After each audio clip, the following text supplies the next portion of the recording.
গল্পের প্রথমেই আমরা দেখতে পাই একটা বাড়িতে একজন ছেলে ও তার পরিবার মিলে বিয়ের সম্বন্ধ নিয়ে পাত্রীকে দেখতে এসেছে। পাত্রীর নাম দিশা রায়।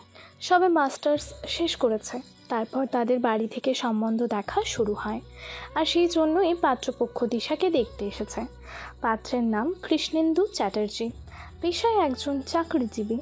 পাত্র একটা প্রাইভেট সেক্টরে ভালো কাজ করে, ভালো মাইনে পায়। কৃষ্ণেন্দু এসেছে তার বাবা মায়ের সাথে মেয়ে দেখতে। সঙ্গে ছিল তার বোন মিশকা। তাদের দুই পরিবারের মধ্যে কথাবার্তা হচ্ছে। কৃষ্ণেন্দু বেশ খানিকক্ষণ তার হবু বউয়ের সাথে দেখা করার জন্য অপেক্ষা করেছে। এমনই সময় পাত্রীর মা পাত্রীকে নিয়ে এলো বসার ঘরে। পাত্রী বেশ লজ্জায় মাথা নিচু করে সোফায় বসে রইল। ওদিকে কৃষ্ণেন্দুও মাথা নিচু করে বসেছিল। তাদের দুজনের এমন কাণ্ড দেখে কৃষ্ণেন্দুর বোন মিশকা বলে উঠল, দাদা ভাই, তোর তো দেখছি লজ্জায় আটখানা হয়ে যাওয়ার মতো অবস্থা। ছেলেদেরও যে এত লজ্জা থাকে তা আমি তোকে না দেখলে বিশ্বাসই করতে পারতাম না। চোখ তুলে একবার তো হবু বউ আর আমাদের বৌদি ভাইয়ের দিকে তাকা, দেখ তোর পছন্দ হয় কি না, তারপর তো বাকি কথা বাবা মা বলবে। বোনের এমন কথা শুনে কৃষ্ণেন্দু ভারী লজ্জায় পড়ে যায়। তাও কৃষ্ণেন্দু একবার রাগে রাগে চোখ করে বোনের দিকে তাকিয়ে পাত্রীর দিকে দেখল, আর পাত্রীকে দেখে খুব অবাক হলো। এমন সময় অপর পাশ থেকে পাত্রীও কৃষ্ণেন্দুকে দেখে আরেক দফা অবাক হলো, আর দিশা মুখ ফসকে বলল, আপনি? কৃষ্ণেন্দুর মা পাত্রীর কথা শুনে খুব অবাক হয়, আর সাথে দুই বাড়ির লোকজনও। আর তখন কৃষ্ণেন্দুর মা বিমলা দেবী বলে উঠল, কিরে কৃষ্ণ, তুই কি দিশাকে চিনিস? কৃষ্ণেন্দু কি বলবে বুঝতে পারল না, তাও সে বলে উঠল, হ্যাঁ মা, চিনি। বিমলা দেবী তখন অবাক হয়ে বলে উঠল, কিভাবে চিনলি আর কোথায় দেখা হয়েছিল? তখন কৃষ্ণেন্দু নিজেকে স্বাভাবিক করে নিয়ে বলে উঠল, আসলে মা, তোমার মনে আছে কিনা জানি না, তবে সুরেশ কাকুর ছেলের বিয়েতেই আমি দিশাকে দেখেছিলাম, আর সেখানে আমাদের মধ্যে টুকটাক কথাবার্তা হয়েছিল। তবে তারপর আর হয়নি। তখন থেকে আমি দিশাকে অল্প অল্প চিনি।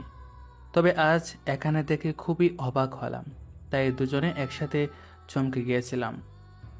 বিমলা দেবী ছেলের কথা শুনে বলে উঠল, তাই নাকি? আরে কৃষ্ণ, তোকে বলা হয়নি, আমরাও তো তোর সুরেশ কাকুর ছেলের বিয়েতেই দিশাকে দেখে পছন্দ হয়েছিল। তারপরে দিশার বাবা মায়ের সাথেও কথা হয়েছিল। তারপর তো তোর সুরেশ কাকুর কাছে দিশার বাড়ির ঠিকানা নিয়ে দিশাকে দেখতে চলে এলাম। তবে একদিক দিয়ে ভালোই হয়েছে, আগে থেকেই তোরা দুজন দুজনাকে চিনিস, তাহলে তো খুবই ভালো হয়েছে। দুজনের মধ্যে আগে থেকেই চেনা জানা আছে, মনে হয় বিয়েতে আর আপত্তির কোনো কারণ থাকবে না। মায়ের মুখের এমন কথা শুনে কৃষ্ণেন্দু একটু লজ্জা পেল, আর অপরদিকে দিশাও লজ্জায় আর কোনো কথাই বলতে পারল না। তারপর দুই বাড়ির লোকজন মিলে কৃষ্ণেন্দু আর দিশাকে একটা ঘরে কথা বলার জন্য যেতে বলে। বাড়ির লোকের কথা শুনে কৃষ্ণেন্দু আর দিশা দুজনেই কথা বলতে একটা ঘরে যায়। সেই ঘরে গিয়ে দুজনে দুটো চেয়ারে বেশ কিছুক্ষণ বসে থাকে। কেউ কোনো কথা বলছিল না, তাই প্রথমে কৃষ্ণেন্দু প্রথম কথাটা বলে উঠল, তুমি কেমন আছো দিশা? ভালো আছো? সেদিনের পর তো আর তোমার সাথে কোনোভাবে যোগাযোগ করা হয়নি। তোমার পড়াশোনা কেমন চলছে? আমার মনে হয় তোমার রেজাল্ট আউট হয়ে গেছে। ভালো হয়েছে নিশ্চয়ই? কৃষ্ণেন্দুর কথা শুনে দিশা আমতা আমতা করে বলে উঠল, হ্যাঁ, ভালো রেজাল্ট হয়েছে। আচ্ছা বেশ, তাহলে একটা কথা তোমাকে জিজ্ঞেস করতে পারি, যদি কিছু মনে না করো? কেন মনে করব, আপনি বলতে পারেন। আচ্ছা, তাহলে আমি বলছিলাম যে তোমার এই বিয়েতে কোনো আপত্তি নেই তো? মানে তুমি কাউকে পছন্দ করো বা ভালোবাসো, এরকম কেউ আছে তোমার জীবনে? যদি থেকে থাকে তাহলে বলতে পারো, আমি বাইরের লোকের সাথে কথা বলে নেব। সেদিক দিয়ে তোমার কোনো চিন্তা নেই, আমি সেটা সামলে নিতে পারবো। কৃষ্ণেন্দু এমন কথা শুনে দিশা মুখে হাসি নিয়ে বলে উঠল, না না, তেমন কোনো ব্যাপার নেই, এই বিয়েতে আমার কোনো আপত্তি নেই, আপনাকে কিছু বলতে হবে না, আমি বিয়েতে রাজি আছি। দিশার মুখের কথা শুনে কৃষ্ণেন্দু খুবই খুশি হয় আর বলে উঠল, তাহলে তো আর কোনো অসুবিধা নেই। বাড়ি থেকে আমাকে যে পরিমাণ চাপ দিচ্ছে তাতে আমার মনে হয় বাবা মা এই মাসের মধ্যেই হয়তো বিয়ের ডেট ঠিক করবে। এতে তোমার কোনো আপত্তি নেই তো? দিশা কিছুক্ষণ চুপ করে থেকে বলে উঠল, আমার কোনো আপত্তি নেই। এরপর বেশ কিছুক্ষণ তারা কথাবার্তা বলে ঘর থেকে বেরিয়ে এলো। তাদের মুখে হাসি দেখে বাড়ির লোকজন বুঝতে পারল তাদের বিয়েতে কোনো আপত্তি নেই। সেই মতো বিয়ের দিন ঠিক করা হলো। তাই কৃষ্ণেন্দু ঠিক যেন বলেছিল, 1 মাসের মধ্যে দিশা আর কৃষ্ণেন্দুর বিয়ের দিন ঠিকঠাক করা হলো। এই 1 মাসের মধ্যে দিশা আর কৃষ্ণেন্দু দুজনের অনেকটা জেনেছে। বিয়ের আর কিছুদিন বাকি আছে। বিয়ের দিন ঠিক হওয়ার পর থেকেই দুজনেই ফোনে প্রায় সময় কথা বলতো। নিজেদের পছন্দ অপছন্দগুলো তারা দুজনেই এখন খুব ভালো করে জেনে গেছে। বিয়ের ঠিক কিছুদিন আগে কৃষ্ণেন্দু দিশাকে ফোন করে বলে, দিশা, আজ তুমি একটু আমার সাথে বেরোতে পারবে? কৃষ্ণেন্দুর কথা শুনে দিশা বলে উঠল, কিন্তু বাড়িতে কি বলবো? বিয়ের আগে এমন একা একা আমাকে তোমার সাথে দেখা করতে যেতে দিবে না। তাও একবার চেষ্টা করো। বিয়ের আগে আমি একবার তোমার সাথে দেখা করতে চাই। প্লিজ দেখো না যদি আসতে দেয়। আচ্ছা ঠিক আছে, আমি তোমার মায়ের সাথে কথা বলে নিচ্ছি। তুমি তোমার মাকে ফোনটা দাও, আমি কথা বলতে চাই। দিশা বুঝতে পারলো কৃষ্ণেন্দু এমনিতে ছাড়বে না। তাই দিশা তার ফোনটা তার মায়ের কাছে নিয়ে গেল। তারপর দিশা তার মায়ের দিকে ফোনটা বাড়িয়ে দিয়ে বলে উঠল, মা, কৃষ্ণেন্দু ফোন করেছে, তোমার সাথে কথা বলতে চায়। হবু জামাই কথাটা বলতে চায়। কথাটা শুনে আশা দেবী বেশ চিন্তিত হয়ে ফোনটা কানে নিয়েই বলে উঠল, কি হয়েছে বাবা, কোনো অসুবিধা? আশা দেবীর কাঁপা কাঁপা গলার কথা শুনে কৃষ্ণেন্দু বুঝতে পারল যে দিশার মা হয়তো ভয় পেয়েছে এমন করে হঠাৎ কথা বলতে চাওয়ার জন্য। সে কথা বুঝতে পেরে কৃষ্ণেন্দু অল্প একটু হেসে বলে উঠল, না না কাকিমা, তেমন কোনো অসুবিধা নেই। আসলে বিয়ের আগে আমি দিশাকে নিয়ে একটু বাইরে ঘুরতে যেতে চাইছিলাম, কিন্তু দিশা যেতে রাজি হচ্ছে না। তাই এখন যদি আপনি দিশাকে বলেন তাহলে দিশা আমার সাথে যেতে পারে। বেশি দূরে যাব না, এই কাছে বেরিয়ে যাব, ঘন্টা 2-এর মধ্যে ফিরে আসব। প্লিজ কাকিমা, আপনি একটু দিশাকে বুঝিয়ে বলুন। হবু জামাইয়ের এমন আবদার শুনে আশা দেবী আর কিছুই বলতে পারলেন না। তাই অনিচ্ছা সত্ত্বেও আশা দেবী বলে উঠল, আচ্ছা ঠিক আছে বাবা, আমি দিশাকে পাঠিয়ে দিচ্ছি। তবে বেশি সময় না, 2 ঘন্টার মধ্যে দিশাকে বাড়িতে দিয়ে যাবে। আসলে দিশার বাবা খবরটা শুনতে পেলে খুব রাগ করবে। হবু শাশুড়ি মায়ের কথা শুনে বেশ খুশি হয়ে কৃষ্ণেন্দু বলে উঠল, ঠিক আছে কাকিমা, আমি আমার কথা মতো দিশাকে 2 ঘন্টার মধ্যে বাড়িতে দিয়ে যাব। আচ্ছা ঠিক আছে।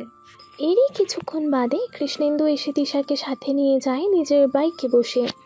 ঘরের ভেতর থেকে আশা দেবী সবটা দেখল। ওদিকে কৃষ্ণেন্দু দিশাকে নিয়ে সামনের একটা পার্কে আসে ঘুরতে। বেশ কিছুক্ষণ দুজনেই চুপচাপ থাকার পর কৃষ্ণেন্দু দিশাকে বলে উঠল, দিশা, এটা আমার বিয়ের আগে প্রথম ও শেষ ঘোরা। তারপর আমাদের বিয়ে হয়ে যাবে একসাথে। আমাদের অনেকটা পথ চলতে হবে। তুমি থাকবে তো আমার পাশে আজীবন? কৃষ্ণেন্দুর কথা শুনে দিশা কি বলবে বুঝতে পারল না। চুপ করে কৃষ্ণেন্দুর মুখের দিকে তাকিয়ে রইল। এমন সময় কৃষ্ণেন্দু বলে উঠল, দিশা, আমি তোমাকে একটা কথা বলতে চাই। আসলে নতুন জীবন শুরু করার আগে আমার বিষয়ে সবকিছু জেনে নেওয়া তোমার উচিত। তাই আজ আমি তোমাকে একটা কথা বলতে এসেছি। কথাটা শুনে দিশা একটু অবাক হলো, কিন্তু তাও দিশা বলে উঠল, হ্যাঁ বলো। আসলে দিশা, আমি একটি মেয়েকে ভালোবাসতাম বলাটা হয়তো ভুল হবে, হয়তো এখনো ভালোবাসি। তাকে ভুলে যাওয়া আমার পক্ষে অসম্ভব।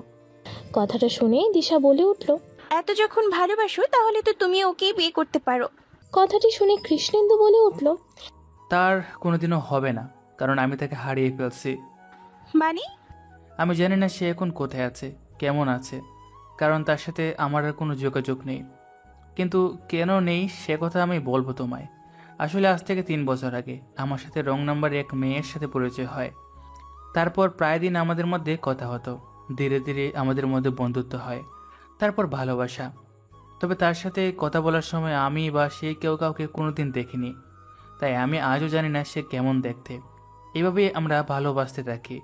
আমরা ঠিক করেছিলাম যেদিন আমরা দুজনের দেখা করব সেদিনই আমরা দুজনকে দেখব, তার আগে না। এরপর আমরা একদিন দেখা করার কথা ঠিক করি। কথা মতো সে যে আসবে সে কথাও আমাকে দিয়েছিল। সেই কথা মতো আমরা একটা কফি হাউসে দেখা করার কথা হয়েছিল, কিন্তু সেদিনই সেই কফি হাউসে আগুন লেগে যায় আর আমি তাকে হারিয়ে ফেলি। আমি অনেক খোঁজ খবর নিয়েছিলাম কিন্তু তার খোঁজ পাইনি। তাকে কতবার ফোন করেছিলাম কিন্তু তার ফোন প্রতিবারই বন্ধ বলতো। এরপর আমার অবস্থা খুব খারাপ হয়ে যায়। দিন দিন যেন আমি পাগল হয়ে উঠেছিলাম। এ নিয়ে আমার চিকিৎসা হয়েছে। তারপর 6 মাস চিকিৎসার পর আমি সুস্থ হয়ে যাই, কিন্তু আমি তাকে ভুলতে পারিনি। আর তারপরেই আমি তোমাকে দেখি। তোমাকে দেখে আমার ভালো লাগে, কিন্তু বিয়ের কথা ভাবিনি। তারপর বাবা মা তোমাকে আমার জন্য ঠিক করে।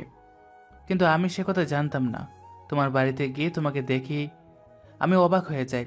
তারপর দেখো কেমন করে আমাদের ভাগ্য একে অপরের সাথে জুড়ে দিয়েছে। সত্যি উপরওয়ালার মায়া বোঝা বাড়ি দেয়। আমার আগামী জীবনটা আমি তোমার সাথে কাটাতে চাই। তুমি কি আমাকে ভালোবাসতে পারবে না? দিশা তখনও চুপ করে থাকে। তখন তাদের পাশ দিয়ে একটা ফুল বিক্রেতা ফুলের ঝুড়ি নিয়ে যেতে থাকলে কৃষ্ণেন্দু দৌড়ে গিয়ে এক ঝাঁক গোলাপ ফুল নিয়ে আসে দিশার হাতে দিয়ে বলে উঠল, দিশা, এই ফুলগুলো আমি তোমায় দিলাম। আমি চাই তুমি যে কোনো পরিস্থিতিতে আমার পাশে সারা জীবন থেকে যাও। কৃষ্ণেন্দুর কথা শুনে দিশা মুখে একটা হাসি নিয়ে বলে উঠল, তবে আমি চেষ্টা করব তোমাকে আমার সবটুকু দিয়ে ভালোবাসার। দিশার কথা শুনে কৃষ্ণেন্দুর মুখে একটা চওড়া হাসি ফুটে উঠল। তারপর আরও কিছুক্ষণ সময় পার করে কৃষ্ণেন্দু তার কথা মতো 2 ঘন্টার মধ্যেই দিশাকে তার বাড়িতে নামিয়ে দিয়ে যায়। আশা দেবী কৃষ্ণেন্দুকে বাড়িতে আসতে বললেও কৃষ্ণেন্দু আবার পরে আসবে বলে চলে যায়। আশা দেবী তাই আর কৃষ্ণেন্দুকে জোর করল না। এর কিছুদিন পর কৃষ্ণেন্দুর আর দিশার বিয়ে হয়ে যায়। কৃষ্ণেন্দু দিশাকে তার ভালোবাসায় মুড়িয়ে রাখে। দিশা কিছু মুখ ফুটে যাওয়ার আগেই কৃষ্ণেন্দু সেটা দিশার সামনে হাজির করত। বিয়ের 15 দিনের মাথায় কৃষ্ণেন্দু আর দিশা পাহাড়ে হানিমুনে যায়। সব কিছু ঠিকঠাকই চলছিল, কিন্তু এরই মাঝে কৃষ্ণেন্দুর অফিস থেকে একদিন ফোন আসে। আর সেই ফোনে কৃষ্ণেন্দু শুনে যে তার নাকি প্রমোশন হয়েছে। সে কথা শুনে কৃষ্ণেন্দু সহ দিশা খুব খুশি হয়। সাথে কৃষ্ণেন্দুর বাবা মা বোন সবাই খুশি হয়। প্রমোশন হওয়ার জন্য কৃষ্ণেন্দুকে অনেক কাজ করতে হয়। অনেক সময় কৃষ্ণেন্দু ঠিক সময়ে বাড়ি আসতে পারতো না, দিশাকে সময় দিতে পারতো না। কৃষ্ণেন্দু বুঝতে পারে সেটা। তাই একদিন অনেক রাতে অফিস থেকে ফিরে দেখে যে দিশা ঘুমিয়ে পড়েছে। তাই কৃষ্ণেন্দু দিশার মাথার কাছে বসে দিশার মাথায় হাত রেখে বলে উঠল, সরি দিশা, আমি তোমাকে সময় দিতে পারছি না। কিছু মনে করো না, একটা অনেক বড় প্রজেক্ট আছে। ওরা শেষ হলেই আমি তোমাকে নিয়ে বাইরে ঘুরতে যাব, কথা দিলাম। নিজের মনে কৃষ্ণেন্দু কথাগুলো বলার সময় দিশা নিজের মাথায় কারোর হাত অনুভব করে চোখ খুলে তাকিয়ে দেখে যে কৃষ্ণেন্দু। তাই ঘুম থেকে উঠে বসে। কৃষ্ণেন্দু তা দেখে দিশাকে উঠতে মানা করে, কিন্তু তাও দিশা উঠে বসে। তখন কৃষ্ণেন্দু বলে উঠল, দিশা, তুমি আমাকে ক্ষমা করো, আমি তোমাকে একেবারেই সময় দিতে পারছি না। কৃষ্ণেন্দুর কথা শুনে দিশা মুখে হাসি ফুটিয়ে বলে উঠল, না না, ঠিক আছে, তুমি তোমার কাজ শেষ করো, আমি মন খারাপ করিনি। দিশা মুখে যতই বলুক যে সে কিছু মনে করছে না, কিন্তু কৃষ্ণেন্দু দিশার মুখ দেখে বুঝতে পারে যে দিশা মনে মনে ভারী দুঃখ কষ্ট জমা করে রেখেছে। কিন্তু এতে কৃষ্ণেন্দুর কিছুই করার নেই। তাই আবার কৃষ্ণেন্দু দিশাকে নিজের কাছে ডেকে বলে উঠল, শোনো দিশা, কোম্পানির এই ডিলটা ফাইনাল হয়ে গেলে আমি আর তুমি ঘুরতে যাব। কথাটি শুনেই দিশার চোখ মুখ আনন্দে জল জল করে উঠল। আর ঘুরতে যাওয়ার আনন্দে দিশা মুখে বলে উঠল, সত্যি বলছো তুমি? দিশার আনন্দ দেখে কৃষ্ণেন্দু দিশার গাল টেনে বলে উঠল, একদম খাঁটি কথা। কৃষ্ণেন্দুর কথা শুনে দিশা একেবারে ঝাঁপিয়ে পড়ল কৃষ্ণেন্দুর বুকে। তাই দেখে বড় মাধুরী কৃষ্ণেন্দু দিশাকে তার বাহু ডোরে আবদ্ধ করল। এরপর দিশা অপেক্ষা করতে থাকে কখন কৃষ্ণেন্দু অফিস থেকে ছুটি পাবে, তাহলেই তারা দুজনে ঘুরতে যাবে। এমনই একদিন কৃষ্ণেন্দু তার হাতে 2টো টিকিট নিয়ে দিশার হাতে ধরিয়ে দিল। আর টিকিট দেখে দিশার মুখে হাসি ফুটে উঠল। কৃষ্ণেন্দু দিশার মুখে হাসি দেখে বলে উঠল, যাও, নিজের সব জিনিস গুছিয়ে নাও, কাল বাদে পরের দিন আমরা ঘুরতে যাব। কৃষ্ণেন্দুর কথাটি শুনেই দিশার মুখে একটা চওড়া হাসি ফুটিয়ে নিজের ঘরে চলে গেল। এরপর যথারীতি দিশা সব কিছু জিনিস গুছিয়ে নিয়েছে। 2 দিন কেটে গেছে। পরের দিন বিকালের ফ্লাইটে বের হবে তারা। সেই জন্যই কৃষ্ণেন্দু অফিস যায়নি, ঘরেই ছিল। এমন সময় হঠাৎ করেই কৃষ্ণেন্দুর ফোনটা বেজে উঠল। ফোনের স্ক্রিনে অফিসের বসের নাম দেখে কৃষ্ণেন্দু তাড়াতাড়ি করে ফোনটা রিসিভ করতে ওপাশ থেকে অফিসের বস বলে উঠল, কৃষ্ণেন্দু, তুমি কোথায় আছো? স্যারের গলা শুনে কৃষ্ণেন্দুর খুব চিন্তিত মনে হলো, কিন্তু তারপরও কৃষ্ণেন্দু নিজেকে স্বাভাবিক রেখে বলে উঠল, কিছু হয়েছে স্যার? আপনাকে খুব চিন্তিত মনে হচ্ছে, কিছু অসুবিধা হয়েছে? কৃষ্ণেন্দুর গলা পেয়ে অফিসের বস বলে উঠল, বলছিলাম কৃষ্ণেন্দু, তুমি কি বেরিয়ে পড়েছো? না স্যার, আমাদের তো বিকেলের ফ্লাইট আছে। কৃষ্ণেন্দুর কথাটি শুনে যেন অফিসের স্যার হাঁফ ছেড়ে বাঁচল। তারপর একটা দীর্ঘ নিঃশ্বাস ত্যাগ করে বলে উঠল, কৃষ্ণেন্দু, তোমাকে এখন অফিসে খুব দরকার। একটা জরুরি মিটিং এসে পড়েছে আর আমার বিশ্বাস তুমি সেটা করতে পারবে। আর এই মিটিংয়ে যদি আমরা ভালোভাবে ইনভেস্টরদের বোঝাতে পারি, তাহলে একটা বড় ডিল আমরা পাবো।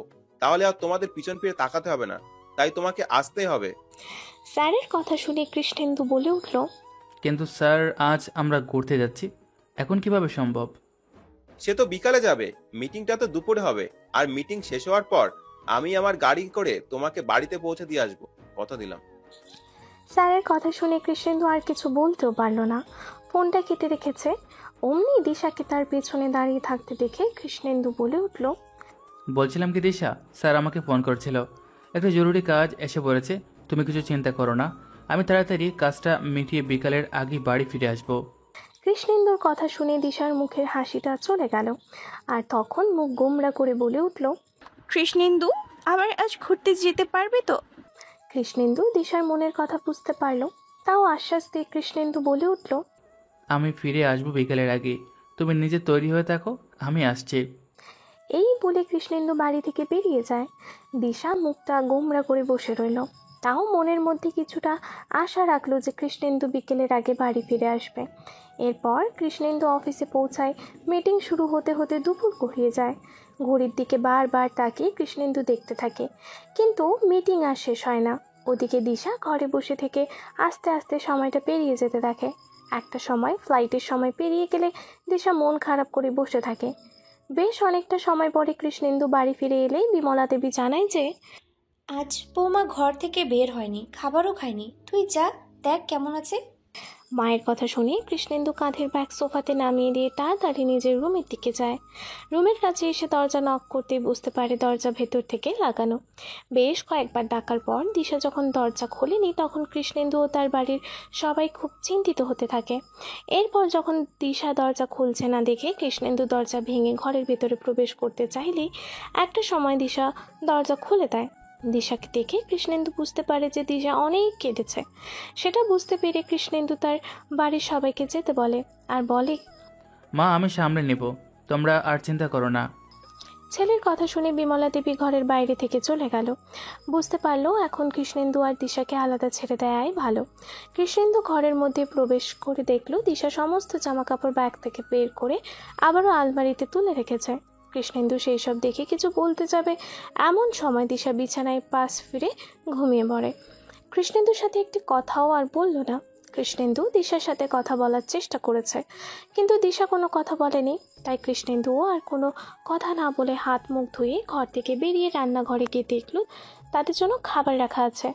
বিমলা দেবীর কাছে শুনল যে দিশা কিছু খাবার খায়নি, তাই কৃষ্ণেন্দু নিজের হাতেই খাবার নিয়ে ঘরে দিশাকে তুলে বসালো। কারণ কৃষ্ণেন্দু জানে যে দিশা ঘুমায়নি, আর খালি পেটে দিশার ঘুম আসবে না। তাই দিশাকে তুলে এক প্রকার জোর করে কৃষ্ণেন্দু দিশাকে তুলে খাবার খাইয়ে দিতে লাগলো। এমন সময় কৃষ্ণেন্দু বলে উঠল, আমাকে ক্ষমা করে দিও দিশা, আমি অনেক চেষ্টা করেছিলাম আসার জন্য, কিন্তু মিটিংটাই শেষ হলো না। আমি পরের বার তোমাকে নিয়েই যাব। কৃষ্ণেন্দুর কথা শুনে দিশা রেগে রেগে বলে উঠল, এই কথা তোমার না বললে আমার মনে হয় ভালো হবে, কারণ তুমি তোমার কথা রাখতে পারবে না। তাই অকারণে আমার মনে মিথ্যে স্বপ্ন না দেখালে ভালো হয়, এটা আমার কষ্টটা কম হবে আর আমার স্বপ্নটা ভাঙবে না। দিশার কথা শুনে কৃষ্ণেন্দু বুঝতে পারলো দিশা খুবই কষ্ট পেয়েছে। মাথা নিচু করে বসে রইল কৃষ্ণেন্দু। কৃষ্ণেন্দুকে চুপ করে বসে থাকতে দেখে দিশা আবারও মুখ ফিরিয়ে ঘুমিয়ে পড়ল। তখন আর কৃষ্ণেন্দুও আর কোনো কথা বলল না, কারণ আসলেই তো সে কথা দিয়ে কথা রাখতে পারেনি। এরপর কৃষ্ণেন্দুও দিশার পাশে ঘুমিয়ে পড়ল। এরপর থেকে কৃষ্ণেন্দু আবার তার কাজে অনেকটাই ব্যস্ত হয়ে পড়ে। সেই কোন সকালে কৃষ্ণেন্দু বেরিয়ে যায় আর ফিরে আসে বেশ অনেকটা রাতে। এভাবেই তাদের দুজনের মধ্যে দূরত্ব বাড়তে থাকে। নিজেদের একাকিত্ব কাটানোর জন্য দিশা বেশিরভাগ সময় মোবাইলে নিয়ে পড়ে থাকতো। এরপর থেকে দিশা বেশিরভাগ সময় সোশ্যাল মিডিয়াতে টাইম কাটানো শুরু করে, রিলস বানায়, ফটো পোস্ট করে। এই সব ঘিরেই দিশা তার একাকিত্ব সময় পার করতে থাকে। এমনই একদিন একটা ছেলে দিশাকে মেসেঞ্জারে তার রিলস প্রশংসা করে নক দিয়ে দিশার সৌন্দর্যের প্রশংসা করে। এরপর ছেলেটার কথাগুলো দিশার খুব ভালো লাগে। এভাবেই তাদের মধ্যে কথাবার্তা হতে থাকে। আস্তে আস্তে তাদের মধ্যে একটা বন্ধুত্ব তৈরি হয়। এরপর ফোন নাম্বার আদান প্রদান হয়, আর এদিকে দিশা আর কৃষ্ণেন্দুর মধ্যে অনেকটা দূরত্ব তৈরি হয়। ভালোবাসার সম্পর্কে ঝামেলায় পরিণত হতে থাকে। মাঝে মধ্যেই কৃষ্ণেন্দু ঘুম থেকে উঠে দেখতো দিশা মোবাইল নিয়ে কি যেন করে যাচ্ছে। হয়তো কিছু লিখছে, আর মাঝে মাঝেই হেসে উঠছে। কৃষ্ণেন্দুর ব্যাপারটা ঠিক লাগলো না। এমন ঘটনা প্রায় দিনই হতে লাগলো। কৃষ্ণেন্দু একবার জিজ্ঞাসা করলে দিশা ব্যাপারটা এড়িয়ে যায়। এভাবে চলতে লাগলো তাদের দুজনের জীবন। তারপর একদিন দিশার অনুপস্থিতি, দিশার ফোনটা বেজে উঠলে কৃষ্ণেন্দু ফোনটা রিসিভ করতেই ওপাশ থেকে কোনো ছেলের কথা শুনে কৃষ্ণেন্দু জিজ্ঞাসা করে, কে বলছেন আপনি? ফোনের মধ্যে কোনো ছেলের গলার স্বর শুনে ওপাশের ছেলেটি আর কোনো উত্তর দেয় না, চুপ করে থেকে তখন জোর গলায় কৃষ্ণেন্দু চিৎকার করতে থাকলে দিশা বাথরুম থেকে তাড়াতাড়ি বেরিয়ে আসে। আর এসে কৃষ্ণেন্দুর হাতে নিজের ফোনটা দেখে এক প্রকার ছিনিয়ে নিয়ে নেয়। আর ফোনটা দেখে দিশা কানে নিয়ে বলে উঠল, আমি তোমাকে পরে ফোন করব। দিশার কথা শুনে কৃষ্ণেন্দু খুব রেগে যায় আর দিশাকে জিজ্ঞাসা করে, কে ফোন করেছিল তোমাকে? কে হয় তোমার ছেলেটা? দিশা তখন চুপ করে থাকে। দিশাকে চুপ করে থাকতে দেখে কৃষ্ণেন্দু আবারও জিজ্ঞাসা করে। কে ছেলেটা? দিশা তখন বলে উঠল। আমার বন্ধু হয়। দিশার কথা শুনে কৃষ্ণেন্দু বলে উঠল, কিরকম বন্ধু তোমার? তোমার বন্ধু আমার সাথে কোনো কথা বললো না কেন? চুপ করেছিল কেন? কতদিনের পরিচয় তোমাদের? হঠাৎ কৃষ্ণেন্দুর মুখে এমন কথা শুনে দিশা কি বলবে ভেবে পেল না, তাই আমতা আমতা করে বলে উঠল, না আসলে ওই আর কি। পরিষ্কার করে বলো, এত হেয়ালি না করে। তখন দিশা বলে উঠল। বেশি দিনের নাই, অল্প দিনের। কৃষ্ণেন্দু দিশার কথা শুনে বলে উঠল, অল্প দিনের মানে কত দিনের? আর কিভাবে তোমাদের পরিচয় হয়েছে সেটা আমাকে একটু বলবে? ফেসবুক থেকে আমাদের পরিচয় হয়েছে। কৃষ্ণেন্দু তখন মাথা গরম করে বলে উঠল, ফেসবুক থেকে যদি পরিচয় হয়েই থাকে তাহলে তোমার ফোন নাম্বার কিভাবে জোগাড় করলো সেটা একটু আমাকে বলো। দিশা তখন কি বলবে বুঝতে পারল না, তাই চুপ করে রইল। দিশার এইভাবে চুপ করে থাকাতেই কৃষ্ণেন্দু আবার রেগে যেতে থাকে। তখন কৃষ্ণেন্দু দিশার দুই হাতের বাহু শক্ত করে ধরে ঝাঁকিয়ে বলে উঠল। তুমি কি আমাকে বলবে না বলবে না? দিশা দেখে যে কৃষ্ণেন্দু খুব রেগে আছে, তাই বলল, আমি নাম্বার দিয়েছি। কেন? এমনি। তা কিভাবে তোমার সাথে যোগাযোগ হলো? আসলে আমি কদিন আগে একটা ছবি পোস্ট করেছিলাম ফেসবুকে, আমার নিজের ছবি, আর তাতেই সে আমাকে সুন্দর কমেন্ট করেছিল। তারপর মেসেঞ্জারই মেসেজ করেছিল। সেই থেকে আমাদের মধ্যে মাঝে মাঝে কথা হতো। এইভাবে একদিন নাম্বার চাইলে আমি দিয়ে দিই। দিশার কথা শুনে কৃষ্ণেন্দু আর কিছু বলল না, ঘর থেকে রেগে বেরিয়ে গেল। কৃষ্ণেন্দু বেরিয়ে যেতেই আবার সেই ছেলে দিশাকে ফোন করে, আর তাতে দিশা সব ঘটনা ছেলেটিকে বললে সে হেসে উড়িয়ে দেয়। আর তারপর নানা মজার কথা বলে দিশার মন ভালো করতে থাকে। ছেলেটির কথা শুনে দিশা ভুলেই যায় যে কৃষ্ণেন্দু রাগ করে ঘর থেকে বেরিয়ে গেছে। একটিবারও দিশা কৃষ্ণেন্দুকে ফোন করে না। সেটা দেখে কৃষ্ণেন্দু আবারও খুব রেগে যায়। শেষে আর কোনো রাস্তা না পেয়ে অনেকটা রাতেই বাড়ি ফিরে আসে। আর এসে দেখে দিশা খাওয়া দাওয়া করে দিব্যি ঘুমিয়ে পড়েছে।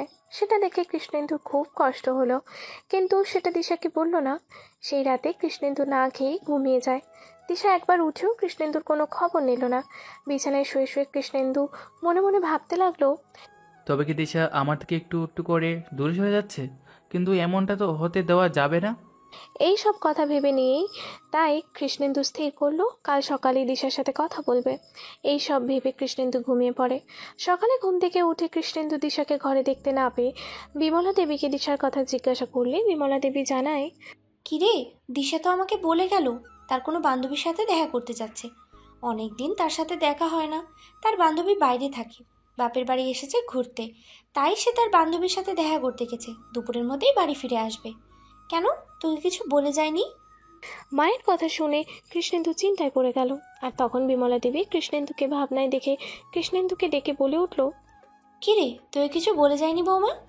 কৃষ্ণেন্দু তখন তার মাকে বুঝতে না দিয়ে মুখে অল্প হাসি ফুটিয়ে বলে উঠল, না, আসলে বলছিলাম আমি ভুলে গিয়েছিলাম। ঠিক আছে, আমি ঘরে যাচ্ছি। আজ আমার অফিস ছুটি আছে, আমি একটু পরে খাবার খাবো। বিমলা দেবী ছেলের কথা শুনে বলে উঠল।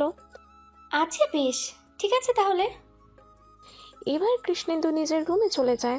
নিজের রুমে গিয়ে বিছানায় বসে নিজের মনে মনে বলতে লাগলো, দিশা, তোমার কি হয়েছে? তুমি এমন কেন করছো? তুমি আমাকে একটি বড় বলে গেলে না তোমার বান্ধবীর সাথে দেখা করতে যাচ্ছ, সেরকম আমাকে সে কথা বললে কি হতো? আমি তোমায় মানা করতাম? কী সব হচ্ছে? তুমি কি আস্তে আস্তে আমার থেকে দূরে সরে যাচ্ছ? এই সব কথা কৃষ্ণেন্দু বিছানায় বসে বসে ভাবছিল। আর তারপর সব ভাবনা মাথা থেকে ছেড়ে বাদ দিয়ে ফ্রেশ হওয়ার জন্য বাথরুমে চলে যায়। বাথরুমে যাওয়ার পরেই কৃষ্ণেন্দুর ফোন বারে বারে বাজতে থাকে, কিন্তু বাথরুমে থাকার জন্য ফোন রিসিভ করতে পারে না। বাথরুম থেকে তাই তাড়াতাড়ি করে বেরিয়ে এসে ফোনটা হাতে নিয়ে দেখলো কৃষ্ণেন্দু খুব চেনা এক বন্ধু তাকে ফোন করেছে। বেশ অনেকদিন পরেই সেই বন্ধু কৃষ্ণেন্দুকে ফোন করেছিল দেখে কৃষ্ণেন্দু কিছুটা অবাক ছিল, কিন্তু তারপরও মুখে একটা হাসি ফুটিয়ে ফোনটা রিসিভ করতেই তার সেই বন্ধু বলে উঠল, কিরে কৃষ্ণন্দ, আজ তোর বউ একা একাই রেস্টুরেন্টে বসে আছে? কৃষ্ণেন্দুর খবরটা শুনে বলে উঠল, হ্যাঁ, আসলে দিশার এক বান্ধবী বাইরে থেকে এসেছে বাপের বাড়ি, হয়তো তার সাথে দেখা করতে রেস্টুরেন্টে গেছে। কিন্তু কৃষ্ণেন্দুর বন্ধু তখন অবাক হয়ে বলে উঠল, বান্ধবী? কিন্তু রেস্টুরেন্টে তো তোর বউয়ের সাথে তার বান্ধবীকে তো দেখতে পাচ্ছে না, একটা ছেলে আছে। কথাটা শুনে কৃষ্ণেন্দু খুব অবাক হলো আর বলল, কী সব আজে বাজে বকছিস? তোর ভুল হচ্ছে কোথাও। বাড়িতে দিশা বলে গেছে তো দিশা তার বান্ধবীর সাথে দেখা করতে গেছে, তুই ঠিকঠাক দেখছিস তো? তখন সেই বন্ধু কৃষ্ণেন্দুকে বলে উঠল, আমার কি চোখে সমস্যা আছে বলে তোর মনে হয়? আমি তোর বউকে চিনি না, জানি না? আমি তো চিনি, আর তাই আমি তোকে বলছি। আচ্ছা, যদি বিশ্বাস না হচ্ছে আমি তোকে একটা ছবি দিচ্ছি। তারপর কৃষ্ণেন্দুর বন্ধু দিশার আর সেই ছেলের একটা ছবি তুলে কৃষ্ণেন্দুর ফোনে পাঠিয়ে দেয়। কৃষ্ণেন্দুর ছবিটা দেখে মাথা গরম করে ফেলে আর চুপ করে বসে থাকে। তখন ফোনের ওপার থেকে সেই বন্ধু বারে বারে কৃষ্ণেন্দুকে হ্যালো হ্যালো করতে থাকে, কিন্তু কৃষ্ণেন্দু কোনো জবাব দেয় না। তাই কৃষ্ণেন্দুর বন্ধু ফোনটা কেটে দেয়। হাতে ফোনটা নিয়ে কৃষ্ণেন্দু বারে বারে ছবিটা দেখতে থাকে, আর সেখানে দেখতে পায় কৃষ্ণেন্দু দিশা একটা চেয়ারে বসে আছে আর তার ঠিক সামনে একটা ছেলে বসে আছে। ছেলেটার মুখটা দেখা যাচ্ছে না, তবে তারা বসে হেসে হেসে গল্প করছে। একটুকু ছবিটা দেখে কৃষ্ণেন্দু খুব ভালো করে বুঝতে পারলো। তারপর দিশা বাড়ি ফিরে এলে কৃষ্ণেন্দু আর দিশার মধ্যে ঝামেলা শুরু হয়। এভাবেই প্রতিদিন তাদের মধ্যে কোনো না কোনো কারণে ঝামেলা হতেই থাকে। দিশা একটু একটু করে অবহেলা করতে শুরু করে কৃষ্ণেন্দুকে। প্রায় দিনই দিশা বাড়িতে মিথ্যা বলে সেই ছেলের সাথে দেখা করতে যায়। তারা দুজনে অনেকটা টাইম কাটায়। কৃষ্ণেন্দু এসব জেনেও কিছু বলতে পারতো না। এভাবে কৃষ্ণেন্দু অনেকটা ভেঙে পড়ে, কাজে ঠিকমতো মনোযোগ দিতে পারতো না। তাই প্রায় দিন কৃষ্ণেন্দু কাজে ভুল করত। এমন ভুল করতে থাকেই কৃষ্ণেন্দু। অফিসে স্যার কৃষ্ণেন্দুকে মন দিয়ে কাজ করতে বলে, কিন্তু কৃষ্ণেন্দু মন দিয়ে কাজ করতেই পারতো না। এমনই একদিন কাজে মারাত্মক ভুল করার জন্য কোম্পানির অনেক টাকার ক্ষতি হয়ে যায়, আর তার জন্য অফিসের স্যার কৃষ্ণেন্দুকে চাকরিটা ছেড়ে দিতে বলে। কৃষ্ণেন্দুর চাকরি চলে যায়। এদিকে সেই কথা কৃষ্ণেন্দু বাড়িতে জানায় না, এমনিই চলতে থাকে। কিন্তু কিছুদিন পরেই যখন সংসার খরচের জন্য বাড়তি টাকা চাইলে কৃষ্ণেন্দু দিতে পারে না, আর তখন দিশাও কিছু টাকা খোঁজে, সেটাও কৃষ্ণেন্দু দিতে পারে না। এরই মাঝে কৃষ্ণেন্দু অন্য জায়গায় চাকরির খোঁজ করতে থাকে, কিন্তু এরকম বছরের মাঝখানে কোনো অফিসে কোনো পাওয়া যায় না কোথাও। বাড়িতেও দিশা টাকা দেওয়ার জন্য চাপ দিলে কৃষ্ণেন্দু জানায় যে আমার কাছে কোনো টাকা নেই, কারণ আমার চাকরিটা চলে গেছে। তবে আমি চাকরির ব্যবস্থা করছি, কিন্তু এখনও কোনো চাকরির খোঁজ পাইনি। কথাটা শুনেই দিশা খুব রেগে যায় আর রেগে রেগে বলতে লাগলো, কি, তোমার চাকরি নেই? তাহলে এখন আমার খরচ কে বহন করবে? আমি এত কিছু জানি না। তুমি যেখান থেকে পারো আমার হাত খরচের টাকা চাই, আর সেটা দিতেই হবে তোমাকে। এই কথা বলেই দিশা হন হন করে ঘর থেকে বেরিয়ে গেল। কৃষ্ণেন্দু দিশার ব্যবহার আচরণ দেখে বুঝতে পারে যে দিশা পাল্টে গেছে। তারপর মাঝে মাঝে দিশা কারোর সাথে ফোনে লুকিয়ে কথা বলে, হেসে হেসে মেসেজ করে, মিথ্যে কথা বলে কোথাও লুকিয়ে কারোর সাথে দেখা করতে চায়। এসব চলতেই থাকে। অন্যদিকে চাকরি জোগাড় করতে না পারলে সংসার খরচ দিতে পারে না কৃষ্ণেন্দু। তাতে কৃষ্ণেন্দুর মা বিমলা দেবীও কৃষ্ণেন্দুকে চাপ দিতে থাকে। মাঝে মাঝেই বিরক্ত হয়ে বিমলা দেবীও কৃষ্ণেন্দুকে কিছু কড়া কড়া কথা শুনিয়ে দেয়। এরপর থেকে কৃষ্ণেন্দু বুঝতে পারে যে তার ফ্যামিলিও তাকে অবহেলা করছে। এই অবহেলা দিন দিন বাড়তে থাকে। এরপর একদিন বাড়িতে অশান্তি যখন চরম লেভেলে পৌঁছে যায়, তখন কৃষ্ণেন্দু দিশার এত অত্যাচার অবহেলা সহ্য করতে না পেরে ঘর ছেড়ে চলে যায়। চলে যাওয়ার আগে কিছু জামা কাপড় নেওয়ার জন্য নিজের আলমারিতে খুললে কৃষ্ণেন্দু একটা অনেক দিনের পুরনো ফোন দেখে। কিছুক্ষণের জন্য দাঁড়িয়ে যায়, আর তখন কৃষ্ণেন্দুর অতীতের কিছু কথা মনে পড়ে যায়। আর সেই সব কথা মনে পড়তেই কৃষ্ণেন্দু মনে মনে বলে উঠল, এইসব কিছু হচ্ছে তোমার জন্য শ্রেয়া। আমার জীবনটা এমনভাবে ছন্নছাড়া করে দিয়ে তুমি হয়তো খুব ভালোই আছো। ঠিক আছে, তুমি যেখানেই আছো ভালো থেকো। তোমাকে ভালোবেসেছিলাম, তাই তোমার ক্ষতি কোনোদিনই চাইবো না। এই ফোনটা আমি আর ব্যবহার করি না, কারণ এই ফোনে আমি আর তোমার গলা শুনতে পাই না।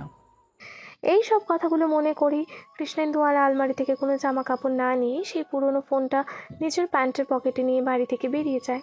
এরপর আপনারা ভাবছেন যে কৃষ্ণেন্দুর বউয়ের নাম তো দিশা, তাহলে এই শ্রেয়াকে?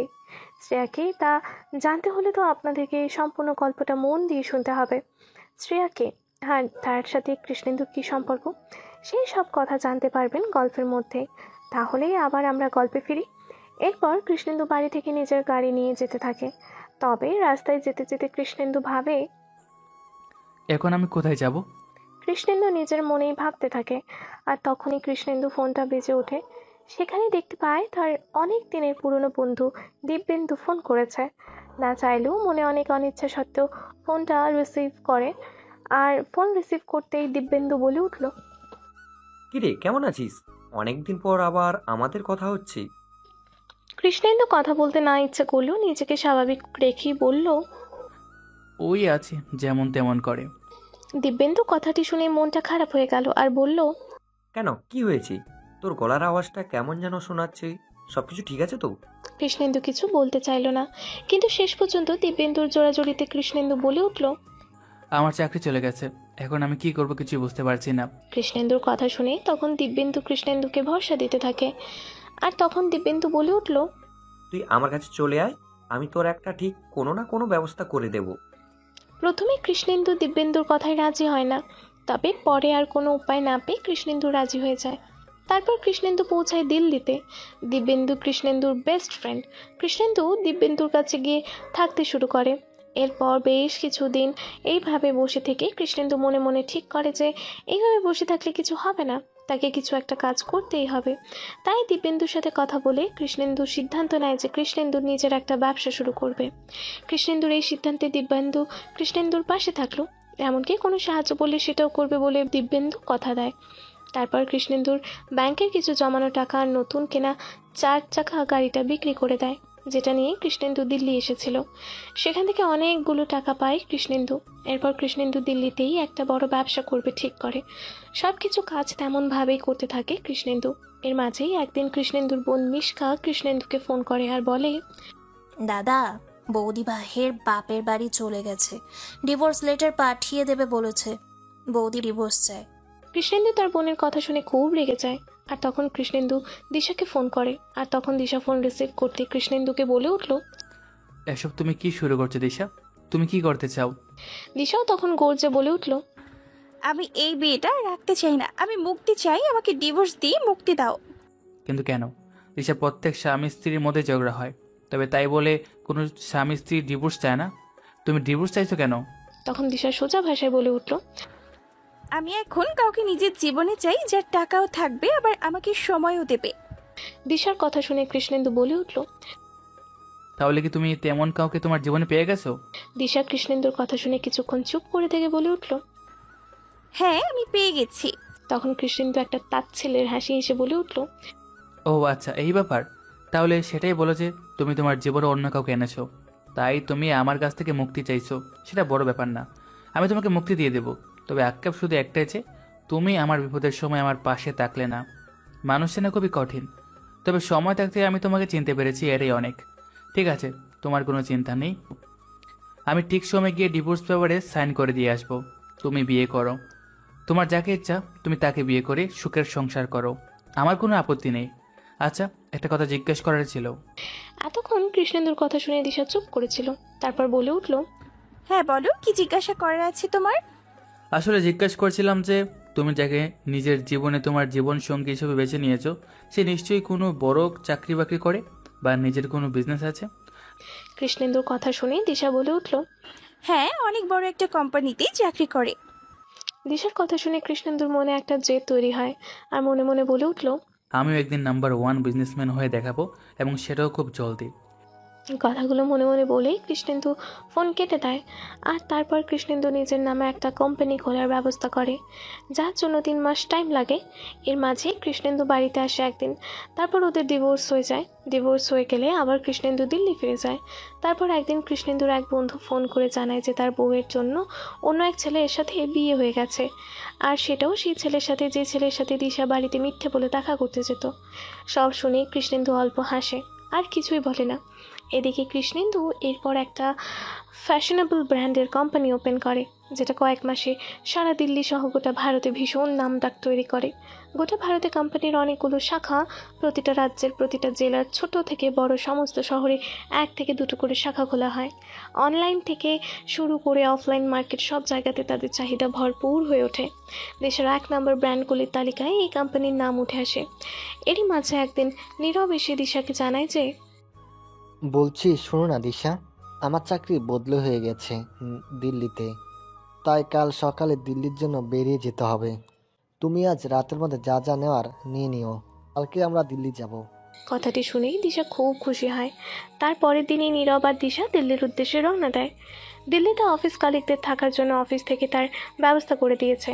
সব কালিকদের জন্যই ফ্ল্যাটের ব্যবস্থা কোম্পানি করেছে, তাই সেই মতো দিশা আর নীরব কোম্পানির দেওয়া সেই ফ্ল্যাটেই এসে উঠেছে। এরপর নীরব কাজ শুরু করে।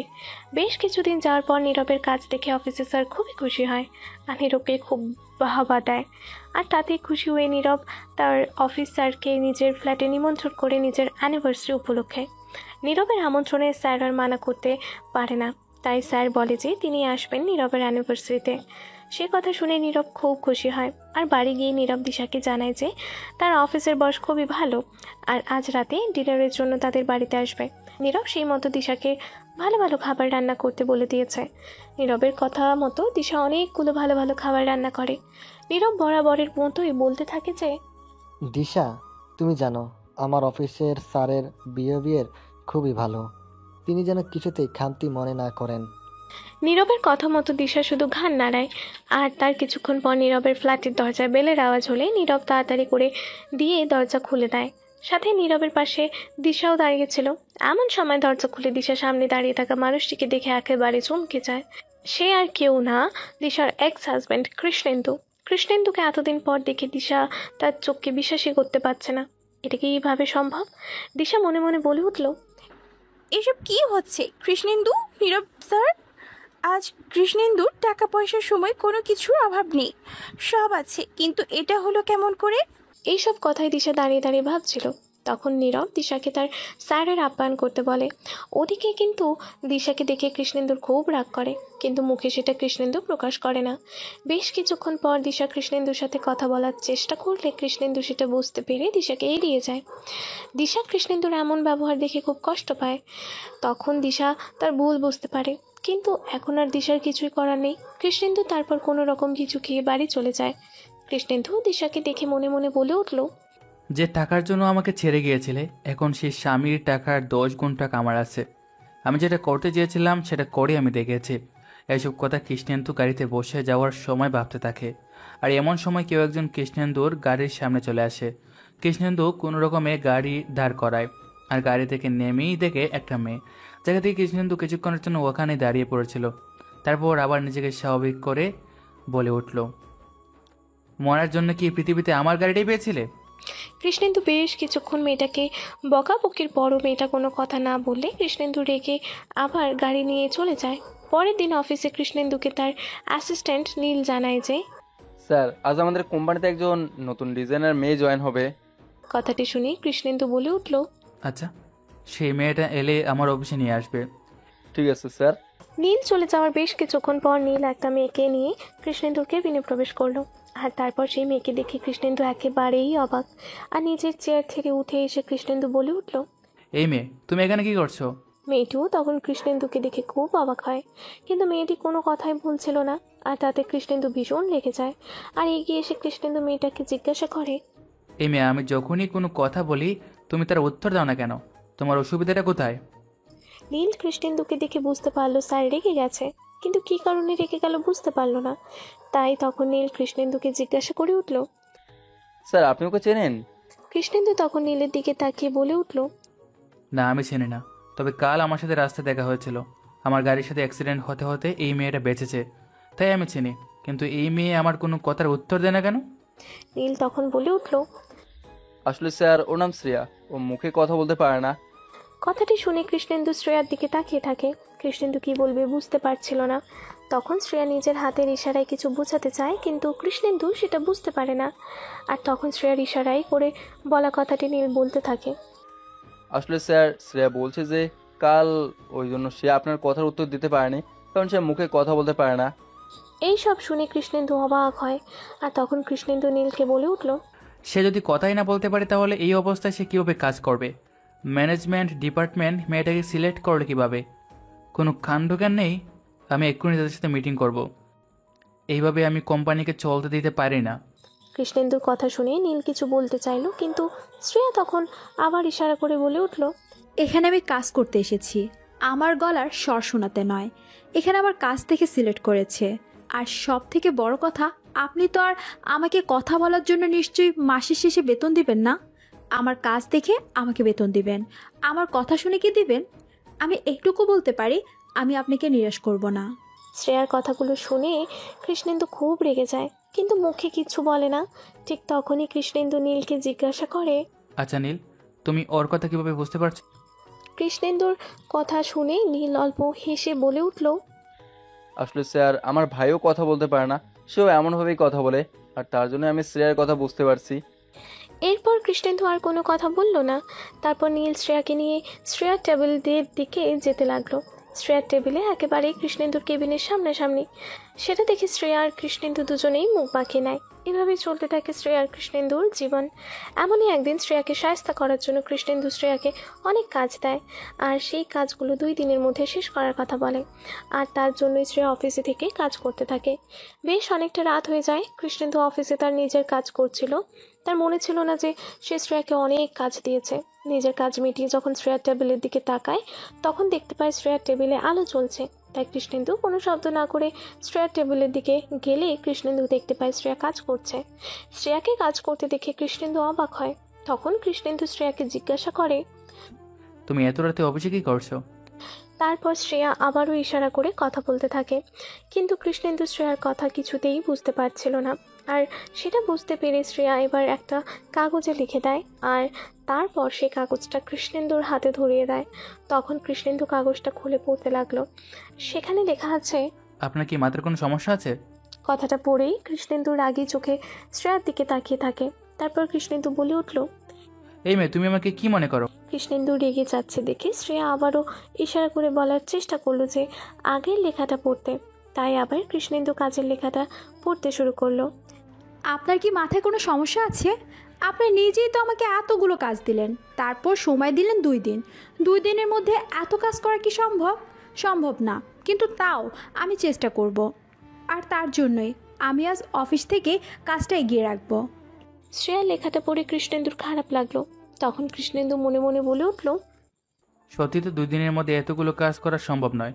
তাই নিজের মনে কিন্তু অনুশোচনা হচ্ছে। আচ্ছা, অনেক কাজ হয়েছে, এবার বাড়ি যাও, কাল এসে কাজ করবে। কৃষ্ণেন্দুর কথা শুনে শ্রেয়া তখন আবারও কাগজে লিখতে শুরু করলো। তারপর আবারও কৃষ্ণেন্দুর হাতে ধরিয়ে দিল। আবার কৃষ্ণেন্দু চিরকুটটা পড়ে বলে উঠল, আমার কাজ শেষ হবে না। লেখাটা পড়ে কৃষ্ণেন্দু বলল, শেষ করতে হবে না, বাড়ি যাও। কৃষ্ণেন্দুর কথা শুনে শ্রেয়া কিছু আর লিখল না। নিজের হাত ঘড়ির দিকে তাকিয়ে দেখলো 12টা বাজতে যাচ্ছে। এত রাতে শ্রেয়ার হোস্টেলের গেট খুলবে না, সেটা মনে করি শ্রেয়া আবার চিরকুটে লিখতে শুরু করলো। তারপর চিরকুটটা কৃষ্ণেন্দুর হাতে ধরিয়ে দিল। কৃষ্ণেন্দু পড়তে শুরু করলো, আসলে এখন আর আমি বাড়ি গেলেও রাস্তায় দাঁড়িয়ে থাকতে হবে। কথাটি পড়ে কৃষ্ণেন্দু বলে উঠল, কেন? শ্রেয়া তখন আবার চিরকুট লিখে কৃষ্ণেন্দুর হাতে ধরিয়ে দেয়। কৃষ্ণেন্দু আবারও পড়তে শুরু করলো, আসলে আমি হোস্টেলে থাকি, সেইখানে রাত 12টার পর আর প্রবেশ করতে দেয় না। তাই এখন হোস্টেলে গেলেও হোস্টেলের দরজা খুলবে না, সে আমাকে রাস্তায় দাঁড়িয়ে থাকতে হবে। তারপর কোনো বিপদও হতে পারে। তার থেকে আজ আমি অফিসে, আমার মনে হয় কোনো বিপদ হবে না। আপনি চিন্তা করবেন না, আমি ঠিক যেতে পারবো। আপনি বাড়ি চলে যান। কথাটি পড়েই কৃষ্ণেন্দু শ্রেয়ার দিকে তাকিয়ে রইল। তখন শ্রেয়া আবার ইশারা করে কৃষ্ণেন্দুকে চলে যেতে বললে কৃষ্ণেন্দু তখন আর কোনো কথা না বলে দরজার দিকে এগিয়ে যেতে লাগলো। দরজা পেরিয়ে কৃষ্ণেন্দু চলে যাওয়ার পর শ্রেয়া আবার নিজের কাজে মনোযোগ দিল। কিছুক্ষণ পর শ্রেয়া বুঝতে পারলো তার সামনে কেউ আছে। তাই নিজের কাজ ছেড়ে দিয়ে সামনের দিকে চোখ তুলে তাকাতেই সামনে কৃষ্ণেন্দুকে দাঁড়িয়ে থাকতে দেখে শ্রেয়া খুবই অবাক হয়। আর তারপর আবার শ্রেয়া ইশারা করে কৃষ্ণেন্দুকে ফিরে আসার কথা জিজ্ঞাসা করে। তখন কৃষ্ণেন্দু শ্রেয়ার সামনে এগিয়ে এসে বলে, আসলে আমার গাড়িটা খারাপ হয়ে গেছে, আর এত রাতে আমি আর কোন গাড়ি পেলাম না। তাই ভাবলাম গাড়িতে না থেকে অফিসের ভিতরে থাকাটাই ঠিক হবে, তাই ফিরে এলাম। কথাটি শুনে শ্রেয়া আর কিছু বলল না, চুপচাপ আবার নিজের চেয়ারে বসে কাজে মনোযোগ দিল। কৃষ্ণেন্দু তখন নিজের কেবিনে চলে যায় আর সেখানে থেকেই শ্রেয়ার ওপর নজর রাখতে শুরু করে। বেশ কিছুক্ষণ পর কৃষ্ণেন্দু আবার নিজের কেবিন থেকে বেরিয়ে কোথাও যেন একটা যায়। শ্রেয়া সেটা দেখে আর তারপর মনে মনে বলে উঠল, স্যার আবার এত রাতে কোথায় যাচ্ছে কি জানি বাপু, এত ভেবে আমার কাজ নেই, আমি আমার নিজের কাজটা করি। এই বলে শ্রেয়া আবারও নিজের কাজে মনোযোগ দেয়। বেশ মিনিট 10 পর কৃষ্ণেন্দু শ্রেয়ার টেবিলের সামনে এসে হাজির হয়। তখন শ্রেয়া কৃষ্ণেন্দুকে আবারও হাতের ইশারায় জিজ্ঞাসা করে কিছু হয়েছে কিনা। তখন কৃষ্ণেন্দু বলে, আমার খুব খিদে পেয়েছিল, তাই আমি খাবার অর্ডার করেছিলাম, কিন্তু তখন আমার মনে পড়লো তুমিও তো সারাদিন অনেক কাজ করেছো, খাওয়ার সময় হয়তো পাওনি, তাই এই নাও খাবার, এটা তুমি খেয়ে নিতে পারো। কথাটি শুনে শ্রেয়া মনে মনে খুবই খুশি হলো। আর শ্রেয়ারও খুব খিদে পেয়েছিল, কিন্তু ক্যান্টিন বন্ধ হয়ে গেছে আর এত রাতে কোনো খাবারের দোকান খোলা থাকবে কিনা সেটা মনে করেই আর খাবার অর্ডার দেয়নি শ্রেয়া। কিন্তু এখন চোখের সামনে খাবার দেখে শ্রেয়ার খিদেটা যেন আরও কয়েক গুণ বেড়ে গেছে। তাই মুখে আর কোনো শব্দ না করে কৃষ্ণেন্দুর দেয়া খাবারের প্যাকেটটা শ্রেয়া নিয়ে নেয় আর তারপরে কৃষ্ণেন্দু নিজের কেবিনে চলে যায়। সেখান থেকে কৃষ্ণেন্দু শ্রেয়াকে দেখতে থাকে। কৃষ্ণেন্দু দেখে শ্রেয়া খুব তৃপ্তি ভরে খাবারটা খাচ্ছে, আর যা দেখে কৃষ্ণেন্দু বুঝতে পারলো শ্রেয়ার খুব খেতে পেয়েছিল। শ্রেয়াকে খাবার খেতে দেখে কৃষ্ণেন্দু মনে মনে খুব খুশি হলো। তারপর নিজেও খাবার খেয়ে চেয়ারে হেলান দিয়ে বসে রইল। বেশ অনেকটা সময় ওভাবে বসে থাকতে থাকতে কৃষ্ণেন্দু ওখানেই ঘুমিয়ে পড়ে। শ্রেয়া তখনও নিজের কাজ করতে থাকে। একটা সময় কাজ করে শ্রেয়া নিজের টেবিলেই ঘুমিয়ে যায়। বেশ অনেকটা রাত কৃষ্ণেন্দুর ঘুম ভেঙে গেলে শ্রেয়ার কেবিনের দিকে তাকিয়ে দেখে বুঝতে পারে শ্রেয়া নিজের চেয়ারে বসে টেবিলে মাথা রেখে ঘুমিয়ে পড়েছে। তা দেখে কৃষ্ণেন্দুর মুখে হাসি ফুটে উঠল, কিন্তু কেন সেটা কৃষ্ণেন্দু জানে না। আর তখন কৃষ্ণেন্দু বলে উঠল, আমি অফিস থেকে চলে যাচ্ছিলাম, কিন্তু তারপর আমার মনে হলো একটা মেয়েকে একা অফিসে রেখে যাওয়া ঠিক না, তাই আমি ফিরে এসেছিলাম। আর তারপর তোমার মুখটা দেখতেই বুঝেছিলাম তোমার খুব খিদে পেয়েছে, তাই খাবার অর্ডার করেছিলাম। কিন্তু আমি এসব তোমার জন্য কেন করলাম সেটাই বুঝতে পারছি না। জানি না কেন তোমায় দেখলে আমার তার কথা মনে পড়ে। সে তো চলে গেছে আমাকে ছেড়ে অনেক দিন আগেই।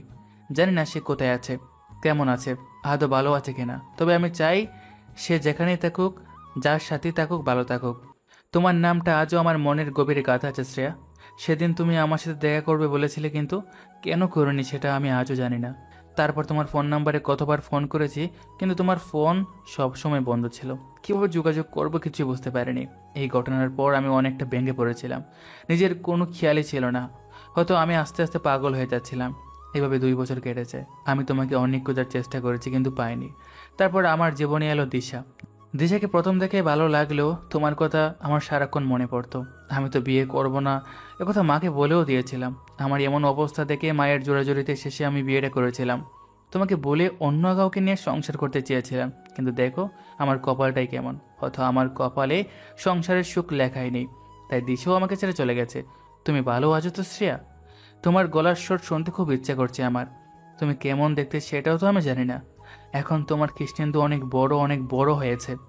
তার কাছে আজ টাকার কোনো অভাব নেই, কিন্তু যাকে মন থেকে ভালোবেসেছিলাম সেই তুমি আমাকে একা করে দিয়ে কোথায় হারিয়ে গেলে।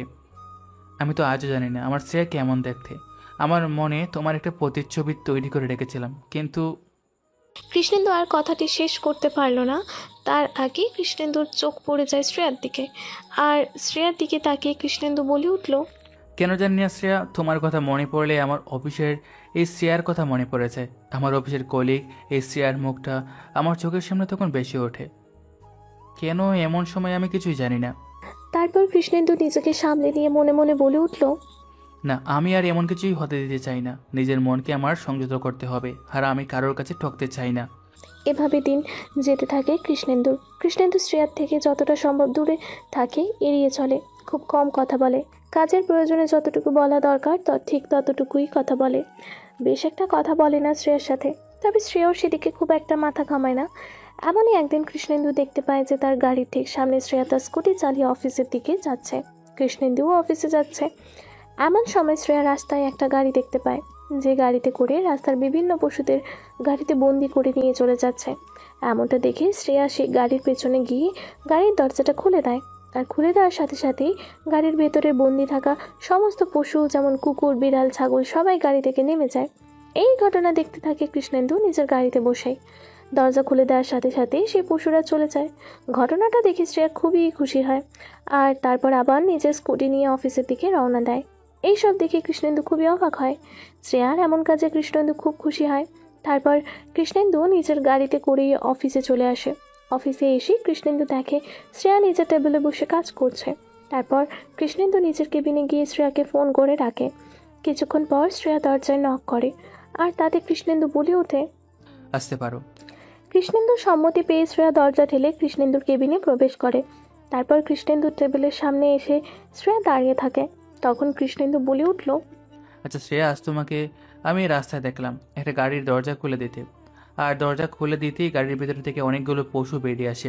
আমি কি জানতে পারি তুমি এমনটা কেন করছিলে? শ্রেয়া তখন কৃষ্ণেন্দুর কথায় খুব অবাক হয় আর মনে মনে ভাবে, স্যার এসব কথা কিভাবে জানতে পারলো? শ্রেয়াকে ভাবনার মধ্যে দেখে কৃষ্ণেন্দু বুঝতে পারলো হয়তো শ্রেয়া মনে মনে কিছু একটা ভাবছে।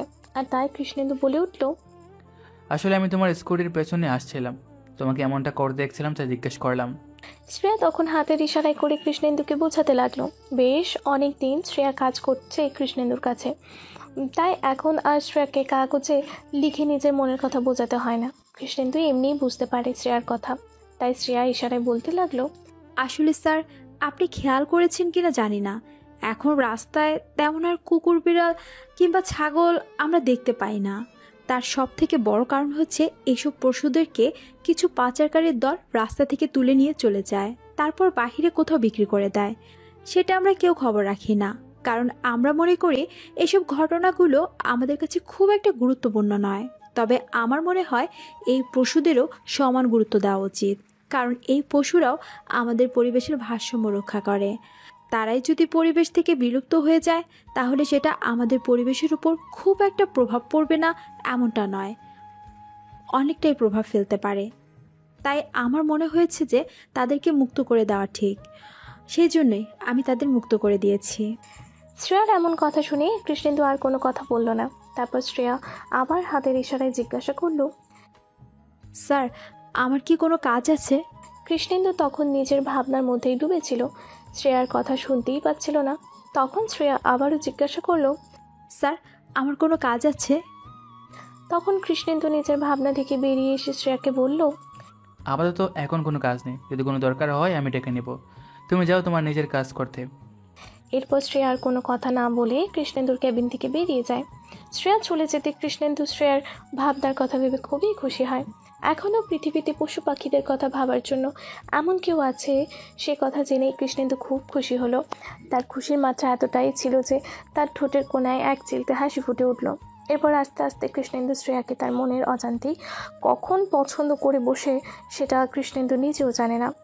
এই কিছুদিন পর শ্রেয়ার ডিজাইন করা জামা সকল ভারতবর্ষের মানুষের খুবই পছন্দ হয়, তাই শ্রেয়ার কাজের জন্য কৃষ্ণেন্দুর কোম্পানি অনেকগুলো অর্ডার পায়। কৃষ্ণেন্দু খুব খুশি হয়। এমনই একদিন কৃষ্ণেন্দু নিজের কেবিনে কাজ করার সময় লক্ষ্য করে শ্রেয়ার সাথে কৃষ্ণেন্দুর বন্ধু দিব্যেন্দু কথা বলছে। ব্যাপারটা দেখে কৃষ্ণেন্দুর মোটেও ভালো লাগলো না। তারপর কৃষ্ণেন্দু তখনই নিজেকে কেবিন থেকে বেরিয়ে শ্রেয়ার টেবিলের সামনে এসে দাঁড়ায় আর তখন তারা কি কথা বলছে সেসব শোনার চেষ্টা করে। সেই সময় কৃষ্ণেন্দুকে দিব্যেন্দুর পেছনে দাঁড়িয়ে থাকতে দেখে শ্রেয়া কিছু বলতে চাইলে কৃষ্ণেন্দু শ্রেয়াকে থামিয়ে দিয়ে বলে উঠল, কে রে দিবেন্দু, কখন এলি? আর আমার কেবিনে না গিয়ে এখানে কি কথা বলছিস? দিব্যেন্দু তখন আমতা করে বলে উঠল, না, আমি তোর কেবিনের দিকেই যাচ্ছিলাম, কিন্তু ওনাকে দেখে এখানে একটু দাঁড়িয়ে গেলাম। আচ্ছা চল তোর কেবিনেই যাই। দিব্যেন্দুর কথা শুনে কৃষ্ণেন্দু বলে উঠল, তুই আমার কেবিনে গিয়ে বস, আমি আসছি। কৃষ্ণেন্দুর কথা শুনে দিব্যেন্দু আর ওখানে না দাঁড়িয়ে কৃষ্ণেন্দুর কেবিনের দিকে যেতে লাগলো। তবে যাওয়ার আগেও দিব্যেন্দু পেছনে ফিরে শ্রেয়ার দিকে তাকিয়ে দেখলো, আর সেটা দেখে কৃষ্ণেন্দু মোটেও ভালো লাগলো না। দিব্যেন্দুর এমন ব্যবহার দেখে কৃষ্ণেন্দুর রাগে মাথায় আগুন চলে যাচ্ছিল, কিন্তু তাও কৃষ্ণেন্দু নিজেকে স্বাভাবিক রেখে শ্রেয়াকে বলে উঠল, তোমার সাথে দিবেন্দু কি কথা বলছিল? সেটা তখন কৃষ্ণেন্দুর কথায় বেশ অবাক হয়, কিন্তু তাও শ্রেয়া কোনো কথা না বললে কৃষ্ণেন্দু আবার জিজ্ঞাসা করে, আমি তোমাকে একটা কথা জিজ্ঞাসা করছি, তো দিবেন্দু তোমার সাথে কি কথা বলছিল? তখন শ্রেয়া আবারও হাতের ইশারায় বলতে শুরু করলো, তেমন কিছুই না, আমার নাম, আমার বাড়িতে কে কে আছে, আমার বাড়ি কোথায়, এসব কথা জিজ্ঞাসা করছিল। এসব কথা শুনে কৃষ্ণেন্দু আবারও রাগ মাথায় চড়ে বসে। তখন কৃষ্ণেন্দু বলে ওঠে, আচ্ছা তাই নাকি? তা তুমি কি তাকে তোমার সব ডিটেলস দিয়ে দিলে? কৃষ্ণেন্দুর এমন কথা শুনে শ্রেয়া আরেক দফা অবাক হয়। ইশারায় বলে উঠল, আমি ওনার সাথে কোনো কথা বলিনি। এই কথা শুনে কৃষ্ণেন্দুর মনে মনে একটু হলেও খুশি হলো, আর রাগটা অল্প পরিমাণে কমে গেল। তারপর কৃষ্ণেন্দু বলল, আচ্ছা ঠিক আছে, বেশি কথা বলার কারোর সাথে কোনো দরকার নেই। তুমি তোমার নিজের কাজ করো। কিছু দরকার হলে তুমি আমাকে ডেকে নিবে। এরপর কৃষ্ণেন্দু হন হন করে নিজের কেবিনের ভেতর চলে যায়। ভেতরে গিয়ে কৃষ্ণেন্দুর দেখে দিব্যেন্দু চেয়ারে হেলান দিয়ে বেশ খুশি মনে বসে আছে। আর তার খুশির কারণ কৃষ্ণেন্দু বুঝতে পারল না। তবে দিব্যেন্দুর মুখে হাসি দেখে কৃষ্ণেন্দুর মোটেও ভালো লাগছিল না। তাই আবার সে নিজেকে সামনে নিয়ে দিব্যেন্দুর সামনে চেয়ার টেনে বসে বলে উঠল, কি ব্যাপার দিবেন্দু, তোকে আজ এত খুশি খুশি লাগছে? কোনো খুশির খবর আছে বুঝি? কথাটা শুনেই দিব্যেন্দু আবারও হেসে উঠল আর বলল, হ্যাঁ, খুশির তো একটা খবর আছে, যদিও সেটা এখানে আসার আগে ছিল না, তবে এখন মনে হয় খুশির কারণটা আছেই।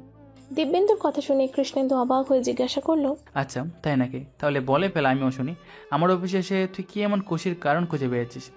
দিব্যেন্দু তখন কিছুটা লজ্জায় মাথা নিচু করে বলে উঠল, আসলে বাবা মা অনেকদিন ধরেই বিয়ের জন্য চাপ দিচ্ছে আমাকে, আর তাই আমি ভাবছি এইবার বিয়েটা করে নেব। কথাটা শুনে কৃষ্ণেন্দু অবাক হয়ে জিজ্ঞাসা করে বলে উঠল, তা তো কাকু কাকিমা ঠিক কথাই বলেছে। এবার আমারও মনে হয় তোর বিয়েটা করে নেওয়া উচিত। আর তখনই কৃষ্ণেন্দুর এমন কথা শুনে আবারও দিব্যেন্দু মুখে একটা চওড়া হাসি ফুটিয়ে বলে উঠল, হ্যাঁ, সেটাই আমি ভাবছি, আর এবার আমি বিয়েটা করে নেব। আমার মনে হয় আমি সেই মেয়েকে খুঁজে পেয়েছি। তাই নাকি? তাকে সেই মেয়ে? তোর অফিসের কলিগ। কৃষ্ণেন্দু তখন আবার আরেক দফা অবাক হয়ে গলাটা ভারী করে বলে উঠল, কে? ওই যে যার সাথে আমি কথা বলছিলাম। এরপর দিব্যেন্দুর কথা শুনে কৃষ্ণেন্দু সম্পূর্ণ ঘটনাটা আন্দাজ করতে পারল। কী কারণে দিব্যেন্দু শ্রেয়ার সাথে কথা বলছিল। শ্রেয়াকে দিব্যেন্দুর পছন্দ। এই কথা শুনেই কৃষ্ণেন্দুর চোখ লাল হয়ে যায়। নিজের রাগকে কোনো রকমের সংযত করে বলে ওঠে, তুই কি শ্রেয়ার কথা বলছিস? তুই জানিস শ্রেয়াকে? কথাটি শুনে দিব্যেন্দু তখন বেশ কৌতূহল নিয়ে কৃষ্ণেন্দুকে জিজ্ঞাসা করে, আচ্ছা, তাই নাকি? তাহলে তুই বল শ্রেয়াকে। তখন কৃষ্ণেন্দু বলে উঠল, তোর ভালোর জন্যই আমি তোকে জানিয়ে রাখি যে শ্রেয়া মুখে কথা বলতে পারে না। শ্রেয়া বোবা। আর আমার মনে হয় না তোর বাবা মা এ কথাটা জানার পর শ্রেয়াকে মেনে নেবে বলে। কথাটা শুনে দিব্যেন্দু অবাক হয় আর মনে মনে ভাবে, সত্যিই তো, মা বাবা তো রাজি হবে না, কিন্তু শ্রেয়াকে যে আমার বেশ পছন্দ হয়েছিল, কিন্তু কি করা যায়? তখন দিব্যেন্দু এমন গভীর ভাবনায় দেখে কৃষ্ণেন্দু আবারও বলে উঠল, কি হলো? কি এত ভাবছিস? কি ঠিক করলি? কাকু কাকিমা কি শ্রেয়াকে মেনে নিতে রাজি হবে? দিব্যেন্দু তখন হতাশ হয়ে বলে উঠল, না রে, বাবা মা তো মেনে নেবে না। তবে আমি একটা কথা ভাবছি, শ্রেয়া দেখতে কত সুন্দর, কত ভদ্র, কত নম্র, তাকে দেখে কেউ বলতেই পারবে না যে শ্রেয়া কথা বলতে পারে না বলে। কথাটি শুনে কৃষ্ণেন্দু মনে মনে বলে উঠল, হ্যাঁ, শ্রেয়া আর 5 জন মেয়ের মতো না। শ্রেয়া খুব ভদ্র ও সভ্য, কিন্তু জানি না উপরওয়ালা তার সাথে এমনটা কেন করছে।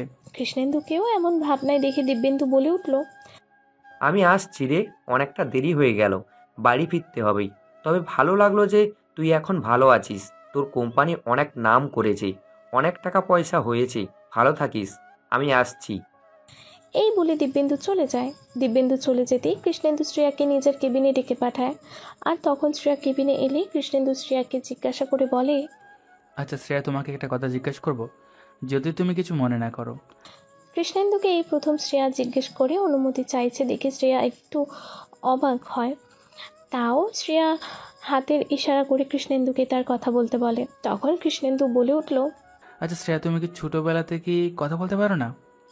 কথাটি শুনে শ্রেয়া বেশ অবাক হলো। শ্রেয়ার তখন অতীতের কিছু কথা মনে পড়তে থাকে। শ্রেয়াকে কিছু ভাবতে দেখে কৃষ্ণেন্দু শ্রেয়াকে ডেকে জিজ্ঞাসা করে, কি হলো শ্রেয়া, তুমি কি এত ভাবছো? তখন শ্রেয়া আবারও হাতের ইশারায় বলে উঠল, কিছু বছর আগে আমি একজনের সাথে দেখা করতে একটা কফি হাউসে যাই। আমি যার সাথে দেখা করতে গিয়েছিলাম তার জন্যই আমি চেয়ারে বসে অপেক্ষা করছিলাম। কিন্তু সেই সময় কফি হাউসে আগুন লেগে যায়। আগুন এত তাড়াতাড়ি ছড়িয়ে পড়ে যে চারিদিকে ধোঁয়ায় ভর্তি হয়ে যায়। সেই ধোঁয়ায় আমি জ্ঞান হারিয়ে পড়ে যাই। যদিও পরে আমাকে সেখান থেকে উদ্ধার করে হাসপাতালে নিয়ে যায়। সেখানে নিয়ে গেলে ডাক্তার বলে আমার শরীরে অনেক পরিমাণে ধোঁয়া প্রবেশ করার জন্য আমি নাকি আর কোনো দিন কথা বলতে পারবো না। যদিও ডক্টর বলেছিল বাইরে নিয়ে গিয়ে চিকিৎসা করালে ঠিক হতে পারে, কিন্তু তার জন্য অনেক খরচ হবে। আর এত টাকা আমার মাসির আর মেশন নেই। তাই আর আমার চিকিৎসা হয়নি। সেই থেকে আমি আর কথা বলতে পারি না। কৃষ্ণেন্দু শ্রেয়ার কথা শুনে বলে উঠল। কেন, তোমার বাবা মা নেই? কৃষ্ণেন্দু কথাটি বলতেই লক্ষ্য করলো তখন শ্রেয়ার চোখে জল। তা দেখে কৃষ্ণেন্দু বলে উঠল। আমাকে ক্ষমা করে দিও যদি আমি এমন কিছু কথা বলে থাকি। তখন শ্রেয়া নিজেকে স্বাভাবিক করে বলে উঠল। আসলে আমার এই ঘটনার কিছুদিন আগে একটা গাড়ি দুর্ঘটনায় আমার বাবা মা দুজনই মারা যায়। আর তখন আমার মাসি আমাকে তাদের বাড়িতে নিয়ে চলে যাবে বলে আমাকে নিতে এসেছিল। আর তাই আমি একজনের সাথে দেখা করতে যাই। আর তখনই এমন একটা ঘটনা ঘটে যায়। এই ঘটনার পর আমি মাসির সাথে দিল্লি চলে আসি। শ্রেয়ার কথা শুনে কৃষ্ণেন্দু তখন বলে উঠল। আমাকে ক্ষমা করো, আমি তোমাকে আবার পুরনো কথা মনে করিয়ে দিলাম, কিছু মনে করো না। আমি তো কিছু জানতামই না তাই। কৃষ্ণেন্দুকে এতটা অনুশোচনা করতে দেখে শ্রেয়া আবারও হাতের ইশারায় বলে উঠল। কোনো ব্যাপার না, আমি এখন ঠিকই আছি। তখন কৃষ্ণেন্দু বলে উঠল। আচ্ছা শ্রেয়া, তুমি তো সেদিন আমাকে বললে তুমি হোস্টেলে থাকো, কিন্তু তুমি তো তোমার মাসি মেশার সাথে এখানে এসেছিলে, তাহলে তুমি হোস্টেলে কেন থাকো? তখন শ্রেয়া আবার কিছুক্ষণ চুপ করে থেকে বলে উঠল। আসলে বুঝতেই তো পারছেন, এটা মাসি মিশুর সংসার। সেই সংসারে মাসি মিশুর সন্তান আছে। আর মাসি মিশুর সংসারে মাসি মিশু আমাকে পছন্দ করলেই যে তাদের সন্তানও যে আমাকে তাদের পরিবারের মতোই আমাকে আপন করে নেবে, এমনটা তো নাও হতে পারে। তাই তারা আমাকে কোনোদিন মেনে নেয়নি। তাই একটু সময় যেতেই আমি নিজের জন্য একটা কাজের ব্যবস্থা করার জন্য খোঁজ নিতে থাকি। এরকম করে আমি ছোটোখাটো অনেকগুলো জায়গাতে কাজ করেছি। আর সেই কাজের টাকা দিয়ে আমি আমার নিজের জন্য খরচ চালিয়ে যেতাম। তারপর আমি মাসি মেশোর বাড়ি থেকে হোস্টেলে চলে আসি। যদিও মাসি মেশো আমাকে আটকে ছিল, কিন্তু আমি তাদের বুঝিয়ে হোস্টেলে চলে আসি। আর তারপর আপনার কোম্পানিতে আমি জয়েন হই। তারপর তো আপনি সব কিছুই জানেন। এইসব কথাগুলো বলেই শ্রেয়া নিজের চেয়ারে গিয়ে বসলো, মাথায় হাত রেখে। এভাবেই দিন যেতে লাগলো। শ্রেয়ার প্রতি কৃষ্ণেন্দুর ব্যবহার দিনে দিনে বদলে যেতে থাকে। তবে শ্রেয়া সেদিকে কোনো একটা মাথা ঘামায় না। এমনই একদিন অফিস ছুটির পর কৃষ্ণেন্দু শ্রেয়াকে তার হোস্টেলের সামনে নামিয়ে দিতে চাইলে শ্রেয়া আবার হাতের ইশারায় মানা করে। শ্রেয়া বলে, আমি চলে যেতে পারবো, আপনাকে অসুবিধা করতে হবে না স্যার। কথাটা শুনে কৃষ্ণেন্দু বলে উঠল। আমার কোনো অসুবিধা হবে না, তাড়াতাড়ি গাড়িতে উঠে বসো, কারণ মেঘটা কালো করে এসেছে, সম্ভবত কিছুক্ষণের মধ্যে বৃষ্টি শুরু হবে। আর এতক্ষণ তো অপেক্ষা করলে, কোনো অটো তো পেলে না। আর মনে হয় না আকাশের পরিস্থিতির জন্য হয়তো এখন আর কোনো গাড়ি পাবে তুমি। তাই আমি বলছিলাম আমি তোমাকে হোস্টেলের সামনে নামিয়ে দেব। কথাটা শুনে শ্রেয়া চারপাশ তাকিয়ে দেখলো আর বুঝতে পারলো সত্যিই মেঘটা কালো করেছে, হয়তো আর কিছুক্ষণের মধ্যেই বৃষ্টি শুরু হবে। তাই আর কোনো অটো দেখতে না পেয়ে কৃষ্ণেন্দুর গাড়িতে উঠে বসলো। কৃষ্ণেন্দু সেটা দেখে গাড়ি চালাতে শুরু করলো। বেশ কিছু দূর যাওয়ার পর মুষলধারায় বৃষ্টি শুরু হলো। তাও কৃষ্ণেন্দু গাড়ি চালিয়ে শ্রেয়াকে তার হোস্টেলের সামনে নামিয়ে দেয়। গাড়ি থেকে নেমে শ্রেয়া আর কোনো কথা না বলে সোজা হোস্টেলের ভেতরে চলে যায়। কৃষ্ণেন্দু সেটা তাকে দেখতে থাকে। আর তখন মুখটা গোমড়া করে কৃষ্ণেন্দু বলে উঠল। কি আজব মেরে বাবা, একটা ধন্যবাদ পর্যন্ত দিল না। এইসব কথা ভেবেও যখন কৃষ্ণেন্দু বুঝতে পারলো এইসব কথা বলে কোনো লাভ নেই, তখন কৃষ্ণেন্দু তার নিজের বাড়ি ফিরে যায়। এভাবে আরও কিছুদিন কেটে যায়। এরপর একদিন কৃষ্ণেন্দু শ্রেয়াকে তার কেবিনে ডেকে পাঠায়। শ্রেয়া কৃষ্ণেন্দুর কেবিনে এলে কৃষ্ণেন্দু শ্রেয়ার সামনে গিয়ে দাঁড়ায়। যদিও সেটা দেখে শ্রেয়া একটু অবাক হয়। তখন কৃষ্ণেন্দু বলে উঠল। শ্রেয়া, আজ আমি তোমাকে কিছু কথা বলতে চাই। শ্রেয়া, আমি বিবাহিত, তবে এখন আমার ডিভোর্স হয়ে গেছে। আমার এক্স ওয়াইফ নতুন বিয়ে করে তার সংসার দিব্যি সুখে আছে। শ্রেয়া হঠাৎ করে এসব কথা শুনে খুব অবাক হয়, কৃষ্ণেন্দুর দিকে তাকিয়ে থাকে। তখন কৃষ্ণেন্দু শ্রেয়া আর অনেকটা কাছে এসে বলে উঠল। শ্রেয়া, আমি তোমায় পছন্দ করি, বিয়ে করতে চাই, যদি তুমি রাজি থাকো। কথাটি শুনে শ্রেয়া বেশ কিছুটা দূরে সরে যায়। তখন কৃষ্ণেন্দু বলে উঠল। শ্রেয়া, আমি তোমায় জোর করছি না, আমি তোমাকে আমার মতামত জানালাম, এবার তুমি বলো তোমার কি মত। শ্রেয়া তখন চুপ করে দাঁড়িয়ে থাকে। তাই দেখেই কৃষ্ণেন্দু আবারও জিজ্ঞাসা করে। শ্রেয়া, তোমার কি মত? তুমি কি আমাকে বিয়ে করতে চাও? শ্রেয়া তখন ইশারার মাধ্যমে কৃষ্ণেন্দুকে বলে বোঝানোর চেষ্টা করে যে সে বিয়ে করতে চায় না। শ্রেয়ার কথা বুঝতে পেরে কৃষ্ণেন্দু শ্রেয়াকে মানা করার কারণ জানতে চাইলে শ্রেয়া তার কোনো কারণই জানায় না। তখন কৃষ্ণেন্দু শ্রেয়া খুব কাছে আসে শ্রেয়ার হাতের বাহু চেপে ধরে জিজ্ঞাসা করে। আমি জানতে চাই তোমার এতে আপত্তি করার কারণটা কি? হ্যাঁ, আমি মানছি আমার আগে বিয়ে হয়েছিল, কিন্তু সেই বিয়েটা এখন আর নেই। আর আমি সেই সম্পর্ক থেকে অনেক আগেই বেরিয়ে এসেছি। তবে আমি আবার বিয়ে করতে চাই। তুমি কি আমাকে বিয়ে করতে রাজি আছো? শ্রেয়া আবারও মানা করতে থাকে। তারপর শ্রেয়া কৃষ্ণেন্দুর হাত ছাড়িয়ে কেবিন থেকে বেরিয়ে নিজের চেয়ারে এসে বসে। আর সেদিন কোনো কাজ না করে কাউকে কিছু না বলে শ্রেয়া হোস্টেলে চলে যায়। কৃষ্ণেন্দু পরে সেটা জানতে পেরে শ্রেয়াকে বারবার ফোন করতে থাকে, কিন্তু শ্রেয়া ফোন তোলে না। এই ঘটনার পর শ্রেয়া 2 দিন অফিসে আসা বন্ধ করে দেয়। তাই দেখে কৃষ্ণেন্দু শ্রেয়ার হোস্টেলের সামনে গিয়ে দাঁড়ায়। আর বারে বারে কৃষ্ণেন্দু শ্রেয়াকে ডাকতে থাকলেও শ্রেয়া তার রুম থেকে বেরিয়ে আসে না। কিন্তু কৃষ্ণেন্দুর এমন চিৎকারে হোস্টেলের বাকি সব মেয়েরা তাদের রুম থেকে বেরিয়ে আসে। আর এসেই তারা কৃষ্ণেন্দুকে চিৎকার করতে দেখে সাথে হোস্টেলের হেড কৃষ্ণেন্দুকে এমনভাবে চিৎকার করতে দেখে খুব অবাক হয়ে কৃষ্ণেন্দুর কাছে যায়। তখন সেই হেড জিজ্ঞাসা করে, কে আপনি? আর এভাবে আপনি চিৎকার করে শ্রেয়াকে ডাকছেন কেন? শ্রেয়া আপনার কে হয়? কি সম্পর্ক আপনাদের মধ্যে?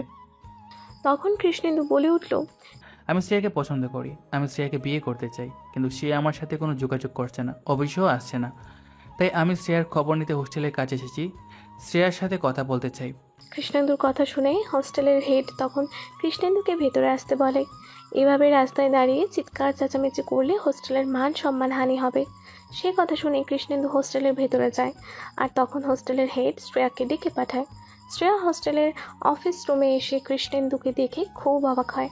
তখন কৃষ্ণেন্দু শ্রেয়াকে জিজ্ঞাসা করে, শ্রেয়া, তুমি আমাকে এতটা অপছন্দ করো সেটা আমি জানতাম না, তাই আমি ভুল করে ফেলেছি। কিন্তু এবার আমি কথা দিচ্ছি আমি আর তোমাকে বিরক্ত করবো না। তুমি কাল থেকে অফিসে যেও, তোমার কোনো অসুবিধা হবে না। আমি কথা দিচ্ছি আমি আর কোনোদিন তোমার কাছে ভালোবাসা দাবি নিয়ে দাঁড়াবো না, তুমি নিশ্চিন্তে থাকতে পারো। এই কথাগুলো বলে কৃষ্ণেন্দু হোস্টেল থেকে বেরিয়ে যায়। তবে কথাগুলো বলার সময় শ্রেয়া স্পষ্ট লক্ষ্য করেছিল কৃষ্ণেন্দুর চোখে জল। কৃষ্ণেন্দু অনেক করে চেষ্টা করেছিল নিজের চোখের জল লুকানোর জন্য, কিন্তু শ্রেয়া কৃষ্ণেন্দুর চোখের জল ঠিকই দেখতে পায়। কৃষ্ণেন্দুর চোখে জল দেখে শ্রেয়ার মনটাও ভেতরে কেঁপে উঠেছিল।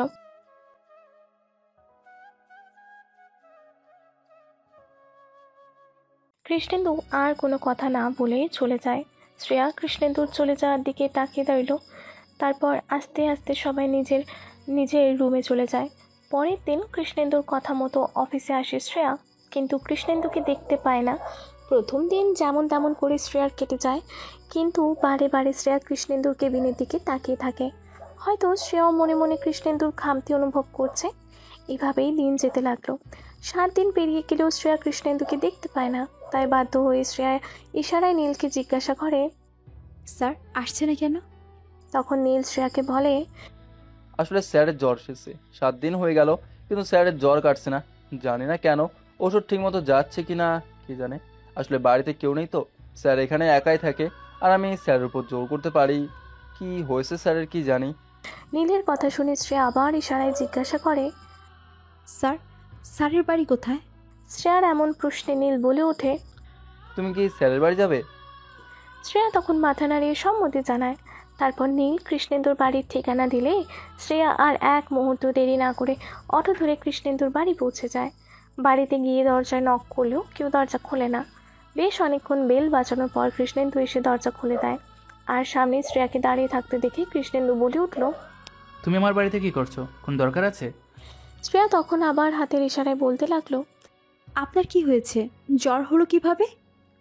শ্রেয়ার কথা বুঝতে পেরে কৃষ্ণেন্দু বলে উঠল, আমার কি হয়েছে, কীভাবে জ্বর হয়েছে সেসব তো তোমার জানার কথা নয়। তুমি আমার অফিসের একজন কলিগ, আর আমি আশা করব তুমি তোমার কলিগের সীমার মধ্যেই থাকবে। বেশি বাড়াবাড়ি করো না, বাড়ি ফিরে যাও। কৃষ্ণেন্দুর এমন রুড ব্যবহার দেখে শ্রেয়া কষ্ট পেল, কিন্তু তাও শ্রেয়া আবারও ইশারায় বলে উঠল, আপনি এমন করছেন কেন? কৃষ্ণেন্দু তখন অবাক হয়ে বলে ওঠে, আমি কি করছি? আর আমি যাই করি তাকে না কেন তাতে তোমার মাথা ব্যথার কারণ নেই। তোমাকে তো আমি বলছি তুমি বাড়ি ফিরে যাও, আমাকে একা থাকতে দাও, আমার মতো করে আমাকে একা থাকতে দাও। তোমাকে আমার দরকার নেই, আর আমি তোমাকে কৈফিয়ত দিতে বাধ্য নই। বাড়ি ফিরে যাও তুমি। আর এমন সময় কৃষ্ণেন্দু মাথা ঘুরিয়ে পড়ে যেতে গেলে শ্রেয়া কৃষ্ণেন্দুকে ধরে ফেলে। আর তারপর শ্রেয়া কৃষ্ণেন্দুকে ধরতে বুঝতে পারে যে কৃষ্ণেন্দুর শরীর জ্বরে পুড়ে যাচ্ছে।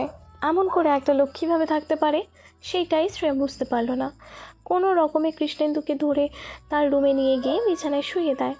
কৃষ্ণেন্দু বিছানায় শুয়ে থেকেও বারে বারে শ্রেয়াকে বাড়ি চলে যেতে বলে।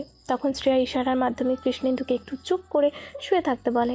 তারপর বাড়ির এদিক ওদিক কিছু জিনিস খোঁজার চেষ্টা করে। সেটা দেখে কৃষ্ণেন্দু বলে উঠল, তুমি কি খোঁজার চেষ্টা করছো? কি করতে চাইছোটা কি? আমি বললাম না তুমি বাড়ি ফিরে যাও। শ্রেয়া আবারও নিজের মুখে আঙুল চাপা দিয়ে বোঝানোর চেষ্টা করলো যে চুপ করে বিছানায় বসে থাকতে। তখন কৃষ্ণেন্দু চুপ করে বিছানায় শুয়ে রইল, কোনো কথা বলল না। তারপর শ্রেয়া কোথা থেকে একটা বাটি আর কাপড়ের টুকরো না পেয়ে শেষে নিজের রুমালটাই বাটির জলের ভিজিয়ে নিয়ে আসে। তারপর শ্রেয়া কৃষ্ণেন্দুর মাথার জলে পট্টি দিতে চাইলে কৃষ্ণেন্দু শ্রেয়ার হাত ধরে নেয়। আর তখন কৃষ্ণেন্দু বলে উঠল, কিছু সময়ের জন্য নয়, সারা জীবন যদি এইভাবে আমার সেবা করতে চাও তাহলে আমি মানা করব না। সারা জীবন যদি এইভাবে আমাকে আগলে রাখতে চাও তাহলে আমি মানা করব না। সারা জীবন যদি এইভাবে আমার খেয়াল রাখতে চাও তাহলে আমি মানা করব না। সারা জীবন যদি এইভাবে আমার পাশে থাকতে চাও তাহলে আমি মানা করব না। আর সব শেষে সারা জীবন যদি এইভাবে আমাকে ভালোবাসতে চাও তাহলেও আমি মানা করব না। কথাগুলো বলেই কৃষ্ণেন্দু শ্রেয়ার দিকে তাকিয়ে থাকে। শ্রেয়া কোনো কথা বলে না, চুপ করে কৃষ্ণেন্দুর দিকে তাকিয়ে থাকে। তখন কৃষ্ণেন্দু আবারও বলে উঠল, কি হলো শ্রেয়া, তোমার কি এখনো মনে হয় আমি নাটক করছি বলে? তুমি কি আমার অনুভূতিগুলো বুঝতে পারছো না? তখন শ্রেয়া কি বলবে বুঝতেই পারছে না। ঠিক তখন কৃষ্ণেন্দু বিছানা থেকে উঠতে গেলে শ্রেয়া কৃষ্ণেন্দুকে বিছানা থেকে উঠতে মানা করে, কিন্তু তবুও কৃষ্ণেন্দু বিছানা থেকে উঠে শ্রেয়াকে বাড়ি চলে যেতে বললে তখন শ্রেয়া কৃষ্ণেন্দুর দিকে তাকিয়ে দাঁড়িয়ে থাকে। আর তখন কৃষ্ণেন্দু জোর গলায় কিছু বলার চেষ্টা করলে মাথা ঘুরিয়ে আবার পড়ে যেতে গেলে শ্রেয়া কৃষ্ণেন্দুকে ধরে ফেলে। আর তখন কৃষ্ণেন্দু শ্রেয়াকে জড়িয়ে ধরে বলতে লাগলো, শ্রেয়া, আমি তোমাকে খুব ভালোবেসে ফেলেছি। আমাকে একা করে দিয়ে যেও না, আমি তোমাকে ছাড়া থাকতে পারবো না। শ্রেয়া কথাগুলো শুনলো, আর এইসব কথা শুনে শ্রেয়ার মনটাও কেঁদে উঠল। এমন সময় শ্রেয়া অনুভব করলো শ্রেয়া পিঠে জলের মতন কিছু, আর তাতেই শ্রেয়া বুঝতে পারলো কৃষ্ণেন্দু হয়তো কাঁদছে। তাই শ্রেয়া আবারও কৃষ্ণেন্দুকে বিছানায় শুয়ে দিয়ে ইশারায় বলে উঠল, আমি কোথাও যাব না। কথাটি শুনে কৃষ্ণেন্দু খুব খুশি হলো। আর তখন শ্রেয়া কৃষ্ণেন্দুকে বিছানায় শুয়ে থাকতে বলেই রান্নাঘরে চলে যায়। রান্নাঘরে তখন কিছু একটা খাবার বানিয়ে তাড়াতাড়ি কৃষ্ণেন্দুর কাছে নিয়ে আসে। কৃষ্ণেন্দু তখন ছোট্ট বাচ্চার মতো খাবারটা খেয়ে নেয়। আর তারপর শ্রেয়া ঔষধ কৃষ্ণেন্দুকে খাইয়ে দেয়। তারপর মাথায় জলপট্টি দিতে থাকে। কৃষ্ণেন্দু তাকিয়ে থেকে শ্রেয়াকে দেখতে লাগলো। এইভাবে তাকিয়ে থাকতে থাকতে কখন কৃষ্ণেন্দু ঘুমিয়ে পড়ে সেটা বুঝতে পারে না। তারপর শ্রেয়া ভেবেছিল বাড়ি চলে আসবে, কিন্তু একা ঘরে কৃষ্ণেন্দুকে রেখে আসতেও পারে না। তাই শ্রেয়া কৃষ্ণেন্দুর বাড়িতেই থেকে যায়। রুম থেকে উঠে কৃষ্ণেন্দু শ্রেয়াকে নিজের কাছে দেখতে না পেয়ে সারা বাড়ি খুঁজতে থাকে।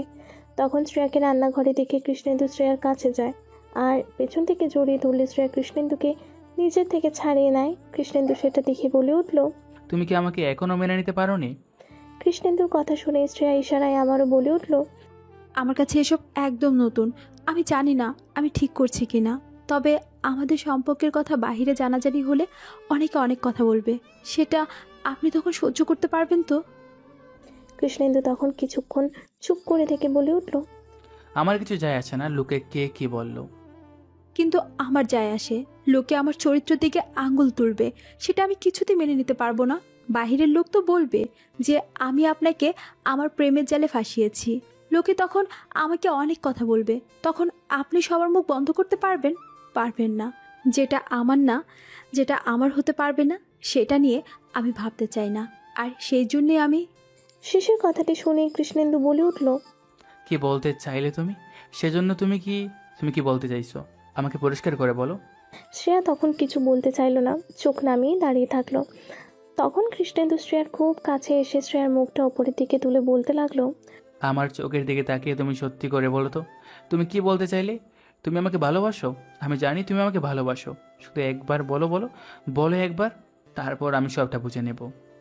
তখন কৃষ্ণেন্দু বারে বারে শ্রেয়াকে চাপ নিতে থাকলে একটা সময় শ্রেয়া কৃষ্ণেন্দুর থেকে নিজের হাত ছাড়িয়ে নিয়ে হাতের ইশারা করে বলে ওঠে, হ্যাঁ, আমি আপনাকে ভালোবাসি, কিন্তু আমি জানি আপনি কোনোদিনই আমার হবেন না। আমি কারো উপর বোঝা হতে চাই না, তাই আমি আপনার থেকে সব সময় দূরে থাকার চেষ্টা করেছি। আপনি প্লিজ এসব বন্ধ করুন। আমি একজন অতি সাধারণ মেয়ে, আমার কাছে এটা একটা স্বপ্নের মতন। আর আমি জানি এই স্বপ্নটা আমার খুব তাড়াতাড়ি ভেঙে যাবে। আপনি আমার কাছে সেই স্বপ্নের রাজকুমারের মতো, আর আমি জানি আমার জীবনে কোনো দিনই আমার স্বপ্নের রাজকুমার আসবে না। শ্রেয়ার কথা শুনে কৃষ্ণেন্দু বলে উঠল, আমি জানি না লোকে কে কি বলবে, কিন্তু তাই বলে লোকের কথায় আমি আমার ভালোবাসাকে আমার থেকে দূরে যেতে দেব না।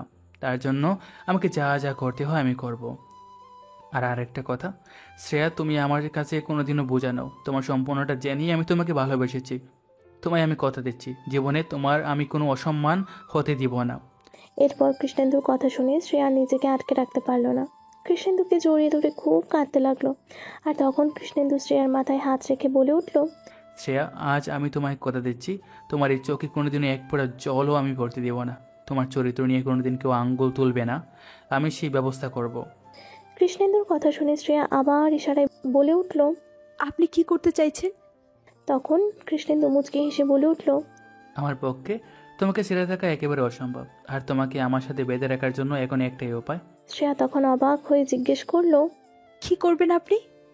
আমি যেটা করতে চাইছি সেটা করলেই তুমি দেখতে পাবে। আর তখন কৃষ্ণেন্দু শ্রেয়ার হাত ধরে বাড়ি থেকে বেরিয়ে আসে। তারপর গাড়িতে বসে কোথাও যেন যেতে থাকে। শ্রেয়া বারে বারে কৃষ্ণেন্দুকে জিজ্ঞাসা করতে থাকে তারা কোথায় যাচ্ছে, কিন্তু কৃষ্ণেন্দু শ্রেয়ার কোনো কথার উত্তর দেয় না। বেশ খানিকক্ষণ পর কৃষ্ণেন্দুর গাড়ি এসে দাঁড়ায় একটি মন্দিরের সামনে, আর সেটা দেখে শ্রেয়া খুব অবাক হয়। শ্রেয়া কিছুই বুঝতে পারে না। কৃষ্ণেন্দু নিজের দিকের গাড়ি দরজা খুলে গাড়ি থেকে নেমে আসে, তারপর শ্রেয়ার দিকের দরজা খুলে শ্রেয়ার হাত ধরে মন্দিরের ভেতরে প্রবেশ করতে শুরু করলো। কৃষ্ণেন্দু আর শ্রেয়া মন্দিরের ভেতরে এসে কৃষ্ণেন্দু পুরোহিতকে ডেকে বলতে লাগলো, পুরোহিত মশাই, আমরা বিয়ে করতে চাই, তার জন্য যা যা ব্যবস্থা করতে হয় আপনি করুন। কৃষ্ণেন্দুর কথা শুনে শ্রেয়া খুব অবাক হয়ে কৃষ্ণেন্দুর দিকে তাকিয়ে থাকে। তখন আবারও ইশারা করে শ্রেয়া বলতে লাগলো, এসব আপনি কি করছেন? বিয়ে করতে চাইছেন আমাকে, কিন্তু এভাবে বিয়ে হয়? কৃষ্ণেন্দু তখন বলে উঠল, আমি তোমাকে হারাতে চাই না, তাই তোমাকে আমার জীবনে বেঁধে রাখার জন্য এই বিয়েটা আমার করা খুবই দরকার। কৃষ্ণেন্দুর কথা শুনেও শ্রেয়া কৃষ্ণেন্দুকে মানা করতে থাকে। তখন শ্রেয়া বলে উঠল, এভাবে আমি আপনাকে চুপি চুপি বিয়ে করতে চাই না, সকলকে জানিয়ে আমি আপনাকে বিয়ে করতে চাই। শ্রেয়া বারে বারে কৃষ্ণেন্দুকে অনুরোধ করতে থাকে, কিন্তু কৃষ্ণেন্দু শ্রেয়ার কোনো কথা শুনছিল না। তখন বাধ্য হয়ে শ্রেয়া কৃষ্ণেন্দুর পায়ে ধরে বলতে লাগলো, আমি আপনাকে এভাবে বিয়ে করতে চাই না। আমরা তো ভালোবেসে অন্যায় কিছু করিনি, তাহলে এভাবে লুকিয়ে কেন বিয়ে করব? আমরা বিয়ে করব সকলের সামনে, কিন্তু এভাবে না। শ্রেয়ার কথা শুনে কৃষ্ণেন্দু আর মানা করতে পারল না। তখন শ্রেয়াকে ওখানেই রেখে মন্দির থেকে বেরিয়ে আসে কৃষ্ণেন্দু, তারপর চলে যায় গাড়ির কাছে। এদিকে কৃষ্ণেন্দুকে চলে যেতে দেখেও শ্রেয়া কৃষ্ণেন্দুর পেছন পেছন যেতে থাকে। বারে বারে শ্রেয়া কৃষ্ণেন্দুকে ডাকতে থাকলেও কৃষ্ণেন্দু পেছনে ফিরে তাকায় না। এমন সময় জোরে একটা শব্দ হলে কৃষ্ণেন্দু পেছনে ফিরে তাকায় আর দেখতে পায় শ্রেয়া মাটিতে পড়ে আছে। শ্রেয়াকে ধাক্কা দিয়ে ফেলে দিয়েছে কেউ, সেটা বুঝতে পেরেই কৃষ্ণেন্দু দৌড়ে আসে শ্রেয়ার কাছে। শ্রেয়া তখন মাথা ফেটে রক্ত বের হতে থাকে। শ্রেয়াকে এমন অবস্থায় দেখে কৃষ্ণেন্দু তাড়াতাড়ি করেই শ্রেয়াকে গাড়িতে নিয়ে হাসপাতালে চলে যায়। তারপর ডক্টরকে ডাকতে থাকলে, ডাক্তার, নার্স, কোথায় আপনারা? হাসপাতালের মধ্যে এমন চিৎকার করতে দেখে একজন ডাক্তার বেরিয়ে আসে। আর তখন কৃষ্ণেন্দু বলে উঠল, প্লিজ স্যার, আমার শ্রেয়াকে বাঁচান। তারপর ডক্টর শ্রেয়াকে দেখে একজন ওয়ার্ড বয়কে ডেকে শ্রেয়াকে ভর্তি করে দেয়। তারপর কৃষ্ণেন্দুকে বাইরে দাঁড়িয়ে থাকতে বলে। কৃষ্ণেন্দু বাইরে দাঁড়িয়ে থেকে ছটপট করতে থাকে। কিছুক্ষণ পর ডক্টর এসে কৃষ্ণেন্দুকে বলে, তেমন কিছুই হয়নি, মাথায় আর পায়ে একটু আঘাত লেগেছে, দুদিনের মধ্যেই সবকিছু ঠিকঠাক হয়ে যাবে, চিন্তার কোনো কারণ নেই। তারপর ডাক্তার চলে যায়। এদিকে কৃষ্ণেন্দু শ্রেয়াকে কেবিনে রেখে ডাক্তারের সাথে কথা বলতে আসে। ডাক্তার জিজ্ঞাসা করে, কোনো অসুবিধা আছে? তখন কৃষ্ণেন্দু ডক্টরকে বলে উঠল, স্যার, শ্রেয়া কথা বলতে পারে না, তবে সে ছোটোবেলা থেকে বোবা নয়। একটা অ্যাক্সিডেন্টের জন্য শ্রেয়া আর কথা বলতে পারে না। তারপর কৃষ্ণেন্দু ডক্টরকে সব ঘটনা পরিষ্কার করে বলল। সব ঘটনা শুনে ডক্টর বলল, এই রোগের চিকিৎসা হয়, তবে এর জন্য অনেক টাকা খরচ হবে, আপনি পারবেন তো? ডক্টরের কথায় কৃষ্ণেন্দু এক কথায় বলে উঠল, শ্রেয়াকে সুস্থ করার জন্য আমি আমার সব টাকা দিয়ে দেবো। এরপর ডাক্তার শ্রেয়া নানা পরীক্ষা করতে থাকে। শ্রেয়াকে সবটা খুলে বলে কৃষ্ণেন্দু। শ্রেয়া সব কথা শুনে তার চোখ দিয়ে জল গড়িয়ে পড়ল। কৃষ্ণেন্দু নিজের হাতের তালু দিয়ে শ্রেয়ার চোখের জল আলতো হাতে মুছিয়ে দিল। এভাবেই সে রাতটা কেটে গেল। পরের দিন শ্রেয়াকে হাসপাতালে রেখে কিছুক্ষণের জন্য কৃষ্ণেন্দু বাড়িতে আসে। টাকা পয়সার ব্যবস্থা করতে হবে, সেই জন্য কৃষ্ণেন্দু বাড়িতে আসে। তারপর নিজে তৈরি হয়ে অফিসে যায়। বেশ কিছুক্ষণ জরুরি কাজ করার পর নীল এসে বলে, স্যার, আপনি ঠিক আছেন তো? কেমন যেন লাগছে আপনাকে। নীলের কথায় কৃষ্ণেন্দু নিজেকে স্বাভাবিক করে বলে উঠল, নীল, আমি হয়তো কদিন ঠিকমতো কাজ করতে পারবো না, তাই তোমাকে দায়িত্ব দিলাম সবকিছু তুমি সামলে নিবে। কথাটি শুনে নীল একটু অবাক হলো। কৃষ্ণেন্দুকে কারণ জিজ্ঞাসা করতে যাবে এমন সময় কৃষ্ণেন্দু তাড়াহুড়ো করে অফিস থেকে বেরিয়ে গেল। কিছু দূর যাওয়ার পর হঠাৎ করে কৃষ্ণেন্দুর গাড়ি থামিয়ে দেয়, কারণ এখন কৃষ্ণেন্দুর গাড়ির সামনে কৃষ্ণেন্দুর এক্স ওয়াইফ দাঁড়িয়ে আছে। আর তখন দিশাকে দেখে কৃষ্ণেন্দুর খুব রাগ হয়, আর রেগে গাড়ি থেকে বেরিয়ে দিশাকে বলে উঠল, এই তোমার সমস্যাটা কোথায়? তোমাকে তো আমি মুক্তি দিয়েছি, তারপর বারবার আমাকে ফোন কেন করো? কি চাই তোমার? বেশ সাজালো গলায় কৃষ্ণেন্দু কথাগুলো বলে দিশার দিকে তাকিয়ে থাকে। তখন দিশা বলে উঠল, তুমি কত বদলে গেছো, তুমি তো কোনো দিন আমার সাথে এমনভাবে কথা বলতে না। তাহলে এখন কিভাবে আমার সাথে এভাবে কথা বলছো? কথাটি বলে কৃষ্ণেন্দু একটা তাচ্ছিল্যের হাসি এসে বলে উঠল, সময় মানুষকে বদলে দেয় আর আসল মানুষকে চিনতে সাহায্য করে। তোমাকে আমি চিনে গেছি। আর এইসব এখন তুমি কি জন্য করছো? আমার সম্পত্তি দেখে? তবে বলে রাখি, আমি আমার সব সম্পত্তি দান করে দেব, তাও আমি তোমাকে কোনোদিন ক্ষমা করতে পারবো না। কি দরকার তোমার? আমি তোমার সাথেই কথা বলতে চাই। আমার কাছে এত সময় নেই। বেশি সময় নিব না, বেশ কিছুক্ষণ সময়। প্লিজ প্লিজ একটু আমার কথাটা শোনো। দিশার এমন কথা শুনে কৃষ্ণেন্দু বলে উঠল, আচ্ছা ঠিক আছে, 5 মিনিট সময় দিলাম, যা বলার এক্ষুনি বলো। তখন দিশা চারিদিক তাকিয়ে বলে উঠল, এখানে না, কি? তবে কোথায় কথা বলবে? সামনে একটা কফি হাউস আছে। তুমি যদি রাজি হও তাহলে সেখানেই আমি কথাটা বলতে চাই। কৃষ্ণেন্দু তখন বলে উঠল, তোমার কথা শোনার জন্য এখন আমাকে কফি হাউসে যেতে হবে? ইম্পসিবল, আমি কোথাও যেতে পারবো না। যদি কোনো কথা বলতে চাও তাহলে এখানে বলতে পারো। তখন দিশা চারপাশ তাকিয়ে বলে উঠল, কৃষ্ণেন্দু, আমি তোমার এখনই সে আগের মতোই ভালোবাসি, মিস করি। তোমাকে ছেড়ে আসার পর আমি তোমার গুরুত্ব বুঝতে পারি। আমাকে ক্ষমা করে দাও, আমাকে তুমি তোমার জীবনে ফিরিয়ে নাও। দিশার কথা শুনে কৃষ্ণেন্দুর মাথা আরো গরম হয়ে যায়। তখন কৃষ্ণেন্দু রেগে দিশাকে বলে উঠল, তোমার লজ্জা হওয়া উচিত। তুমি আমার মতো নীরবের জীবন ধ্বংস করতে চাইছো, কিন্তু সেটা তো আমি কিছুতেই হতে দিতে পারি না। তখন দিশা কৃষ্ণেন্দুর পা ধরে ক্ষমাও চায় আর বলে উঠল, আমাকে তুমি ক্ষমা করে দাও। কিন্তু দিশা কোনো কথা না শুনলে শেষে কৃষ্ণেন্দু দিশার গালে একটা থাপ্পড় মারে আর সেখান থেকে চলে যায়। এসব দেখে দিশা ওখানেই কাঁদতে থাকে। তারপর কৃষ্ণেন্দু শ্রেয়ার কাছে ফিরে আসে। হাসপাতালে গিয়ে কৃষ্ণেন্দু দেখে শ্রেয়া বিছানায় শুয়ে আছে। শ্রেয়াকে দেখে কৃষ্ণেন্দু শ্রেয়ার কাছে এগিয়ে আসে আর তারপর কৃষ্ণেন্দু শ্রেয়ার কপালে নিজের ঠোঁট একটা গভীর উষ্ণে পরশ ছুঁয়ে দেয়। আর তাতে শ্রেয়া চোখ খুলে তাকালো। শ্রেয়া তাকাতেই দেখলো কৃষ্ণেন্দু এই কিছুক্ষণের মধ্যেই নিজের কি অবস্থা করেছে। কৃষ্ণেন্দুকে শ্রেয়া কাছে ডেকে কৃষ্ণেন্দুর মুখে হাত দিল। কৃষ্ণেন্দু তা দেখে শ্রেয়ার হাতটা নিজের হাতের মুঠোয় নিয়ে বেশ কয়েকটি গভীর চুমু এঁকে দিল শ্রেয়ার হাতে। আর তখন কৃষ্ণেন্দু বলে উঠল, শ্রেয়া, তোমাকে তাড়াতাড়ি সুস্থ হতে হবে। তোমাকে এইভাবে দেখতে আমার মোটেও ভালো লাগছে না। তোমার অপারেশন হবে, বেশি চিন্তার কিছু নেই, সব ঠিক হয়ে যাবে। আমি আছি তোমার পাশে। কৃষ্ণেন্দুর কথা শুনে শ্রেয়া আবারও ইশারায় বলে উঠল, আমি তোমাকে কিছু কথা বলতে চাই। বলো। আমি একজনকে ভালোবাসতাম, জানি না আজও ভালোবাসি কি না, তবে আজও আমি তাকে ভুলতে পারিনি।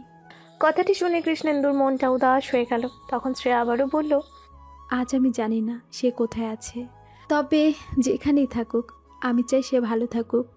আমার এই অ্যাক্সিডেন্ট হওয়ার পর আমি আর তার সাথে কোনো যোগাযোগ রাখিনি, কারণ আমি জানতাম সে আমার এই অবস্থার কথা জানতে পারলেও আমাকে বিয়ে করতে চাইবে, আর আমি ওর কাছে দয়ার মানুষ হয়ে থাকতে চাই না। তাই ওর থেকে দূরে সরে এসেছি। হয়তো এতদিনে সে বিয়ে করে দিব্যি সংসার করছে। কথাটি শুনে কৃষ্ণেন্দু বলে উঠল, তুমি কি করে জানলে যে সে তোমাকে বলে অন্য কাউকে বিয়ে করে দিব্যি সংসার করছে? এমনটা তো নাও হতে পারে। আচ্ছা, তোমার কোনোদিনও তার সাথে আবার যোগাযোগ করার ইচ্ছা হয়নি? সে আজ কেমন আছে তা জানতে ইচ্ছে করেনি? কৃষ্ণেন্দুর কথায় শ্রেয়া আর কিছুই বলতে পারছে না, শুধু বলল, আর আমি চাই না তার সাথে যোগাযোগ করতে। সে ভালো থাকুক, এইটাই আমি চাই। তোমার চাওয়া তো সবসময় পূরণ নাও হতে পারে। আমার মনে হয় একটিবার হলেও তোমার তার সাথে দেখা করা উচিত। কিন্তু আমি তো জানি না সে এখন কোথায় আছে। কেন তার সাথে যোগাযোগ করার কোনো সুযোগ নেই তোমার কাছে? ওর নাম কি ছিল? ওর নাম? কথাটি বলার আগেই ডাক্তার এসে হাজির হলো। তারপর ডাক্তার বলে উঠল, আর একটু পরেই শ্রেয়ার অপারেশন হবে, সবকিছু ঠিকঠাক হয়ে গেছে। কথাটি শুনে শ্রেয়া একটু ভয় পেল। শ্রেয়াকে ভয় পেতে দেখে কৃষ্ণেন্দু শক্ত করে শ্রেয়ার হাতটা ধরল আর শ্রেয়াকে শক্ত হাতে বলল, সময় পেরিয়ে গেলে বেশ অনেকটা। শ্রেয়ার অপারেশনের জন্য তাকে অতীতে নিয়ে যাওয়া হয়েছে। এদিকে কৃষ্ণেন্দু চিন্তায় এদিক ওদিক ঘুরে বেড়াচ্ছে।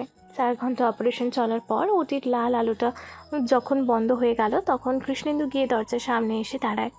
ডাক্তার বেরিয়ে এসে কৃষ্ণেন্দুকে বলে, শ্রেয়া ভালো আছে, অপারেশন সাকসেসফুল। কিছুক্ষণ পর শ্রেয়াকে কেবিনে দেয়া হবে, তখন শ্রেয়ার সাথে দেখা করতে পারবেন। এই বলে ডাক্তার চলে যায়।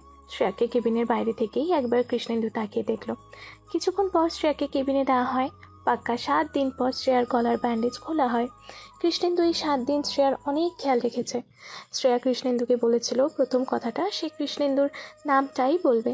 তাই অধীর আগ্রহে কৃষ্ণেন্দু অপেক্ষা করছে শ্রেয়ার গলায় নিজের নামটা শোনার জন্য। এমন সময় শ্রেয়া আস্তেই করে কৃষ্ণেন্দুর নামটা বলার চেষ্টা করলো।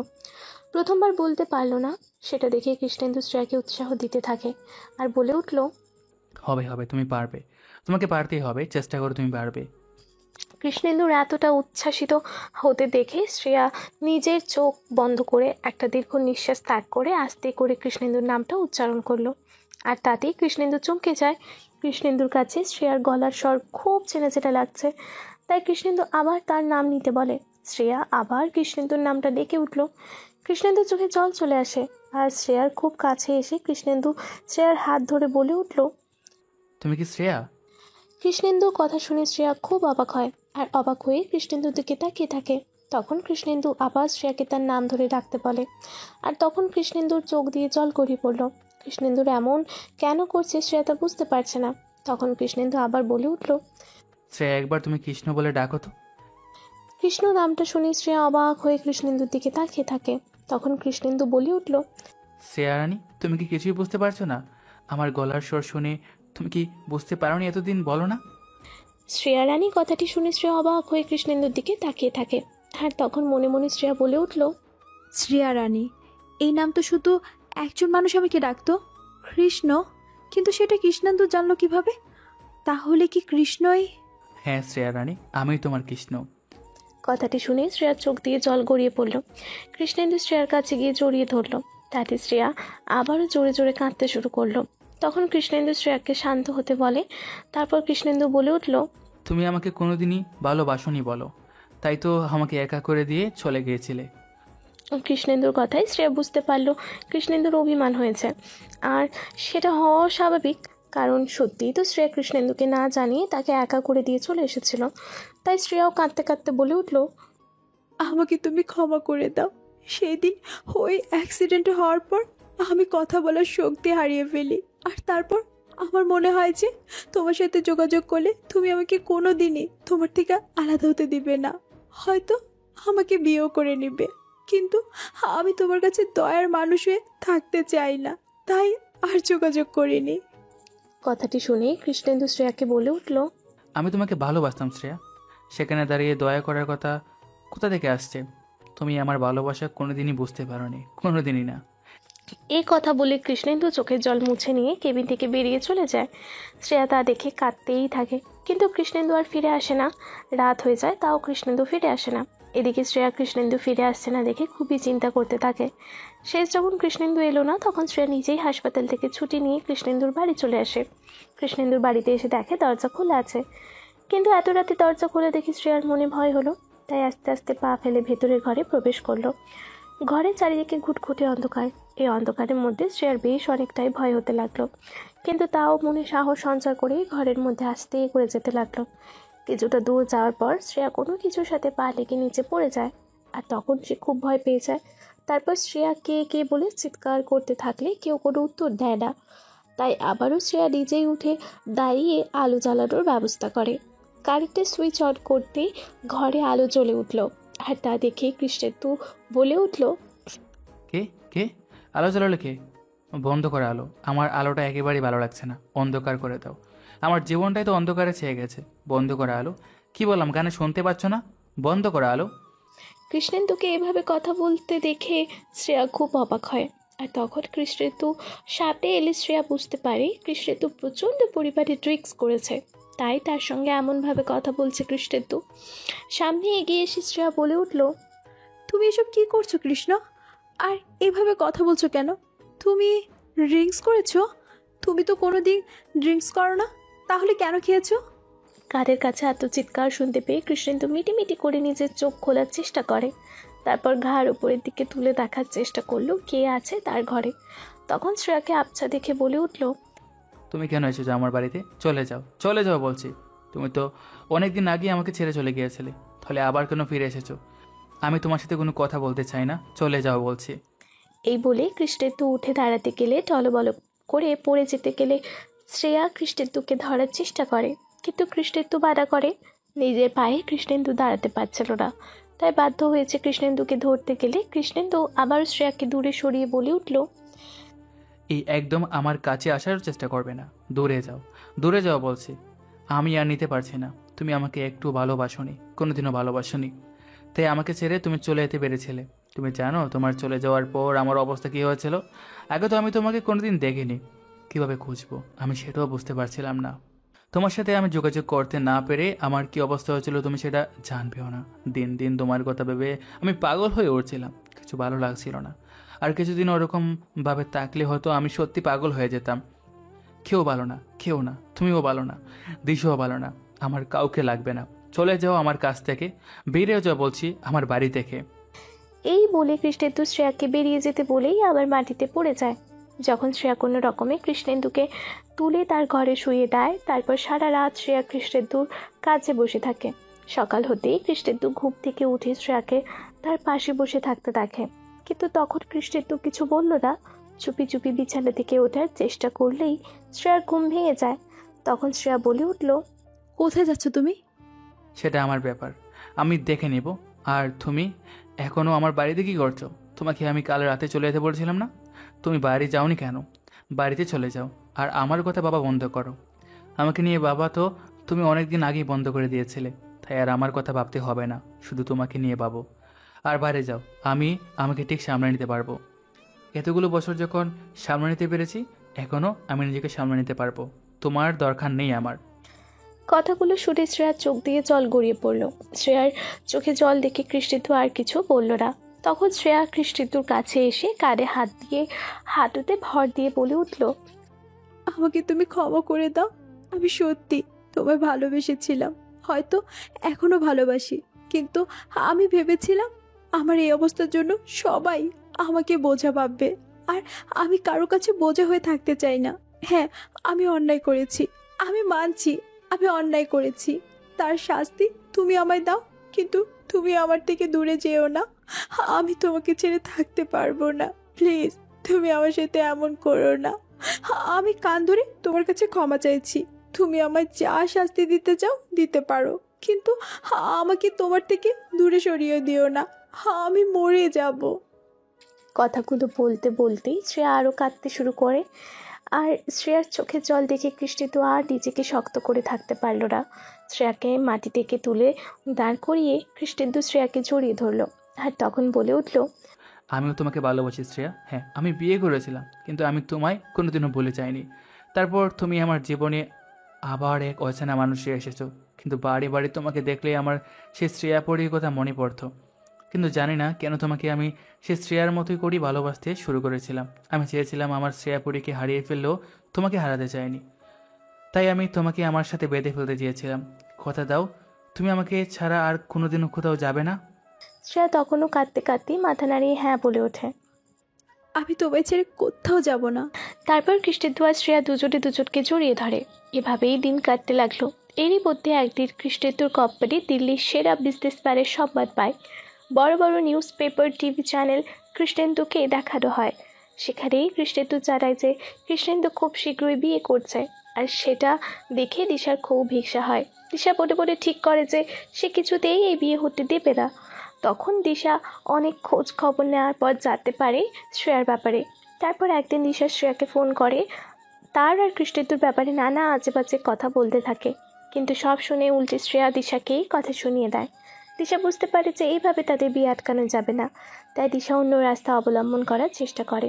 কিন্তু শ্রেয়া দিশার কথা কৃষ্ণেন্দুকে বলে দিলে কৃষ্ণেন্দু দিশাকে আবার সাবধান করে আর বলে, তুমি যদি এইসব বন্ধ না করো তাহলে আমি নীরবকে সব বলে দেব, তখন তোমার একুল ওকুল দুই কুলে যাবে, একবার ভেবে দেখতে পারো। কৃষ্ণেন্দুর কথা শুনে বুঝতে পারে আর কোনোভাবেই তাদের বিয়ে আটকানো সম্ভব নয়, তাই আর দিশা কোনো বাধার সৃষ্টি করে না। তারপর শ্রেয়া আর কৃষ্ণেন্দুর বিয়ে হয়ে যায়। রং নাম্বারে শ্রেয়ার সাথে কৃষ্ণেন্দুর পরিচয় হয়েছিল, আস্তে আস্তে বন্ধুত্ব হয়। তারপর তারা দুজনেই ভালোবাসতে শুরু করে, কিন্তু শ্রেয়া আর কৃষ্ণেন্দু দুজনে দুজনকে কোনো দিন দেখেনি। তার প্রধান কারণ ছিল তারা দুজনেই ভেবেছিল প্রথমবার যেদিন দেখা করতে আসবে সেদিন তারা দুজন দুজনকে দেখবে, তার আগে না। কিন্তু যেদিন ঠিক করে যে তারা দেখা করবে সেদিনই শ্রেয়া কফি হাউসে কৃষ্ণেন্দুর জন্য অপেক্ষা করছিল। কৃষ্ণেন্দু তখনও আসেনি, আর তখনই কফি হাউসে আগুন লেগে গেলে শ্রেয়া আর কৃষ্ণেন্দু আলাদা হয়ে যায়। তারপর বহু বছর পর আবার তারা একসাথে হয়েছে। নতুন করে দুজনে দুজনকে ভালোবেসেছে।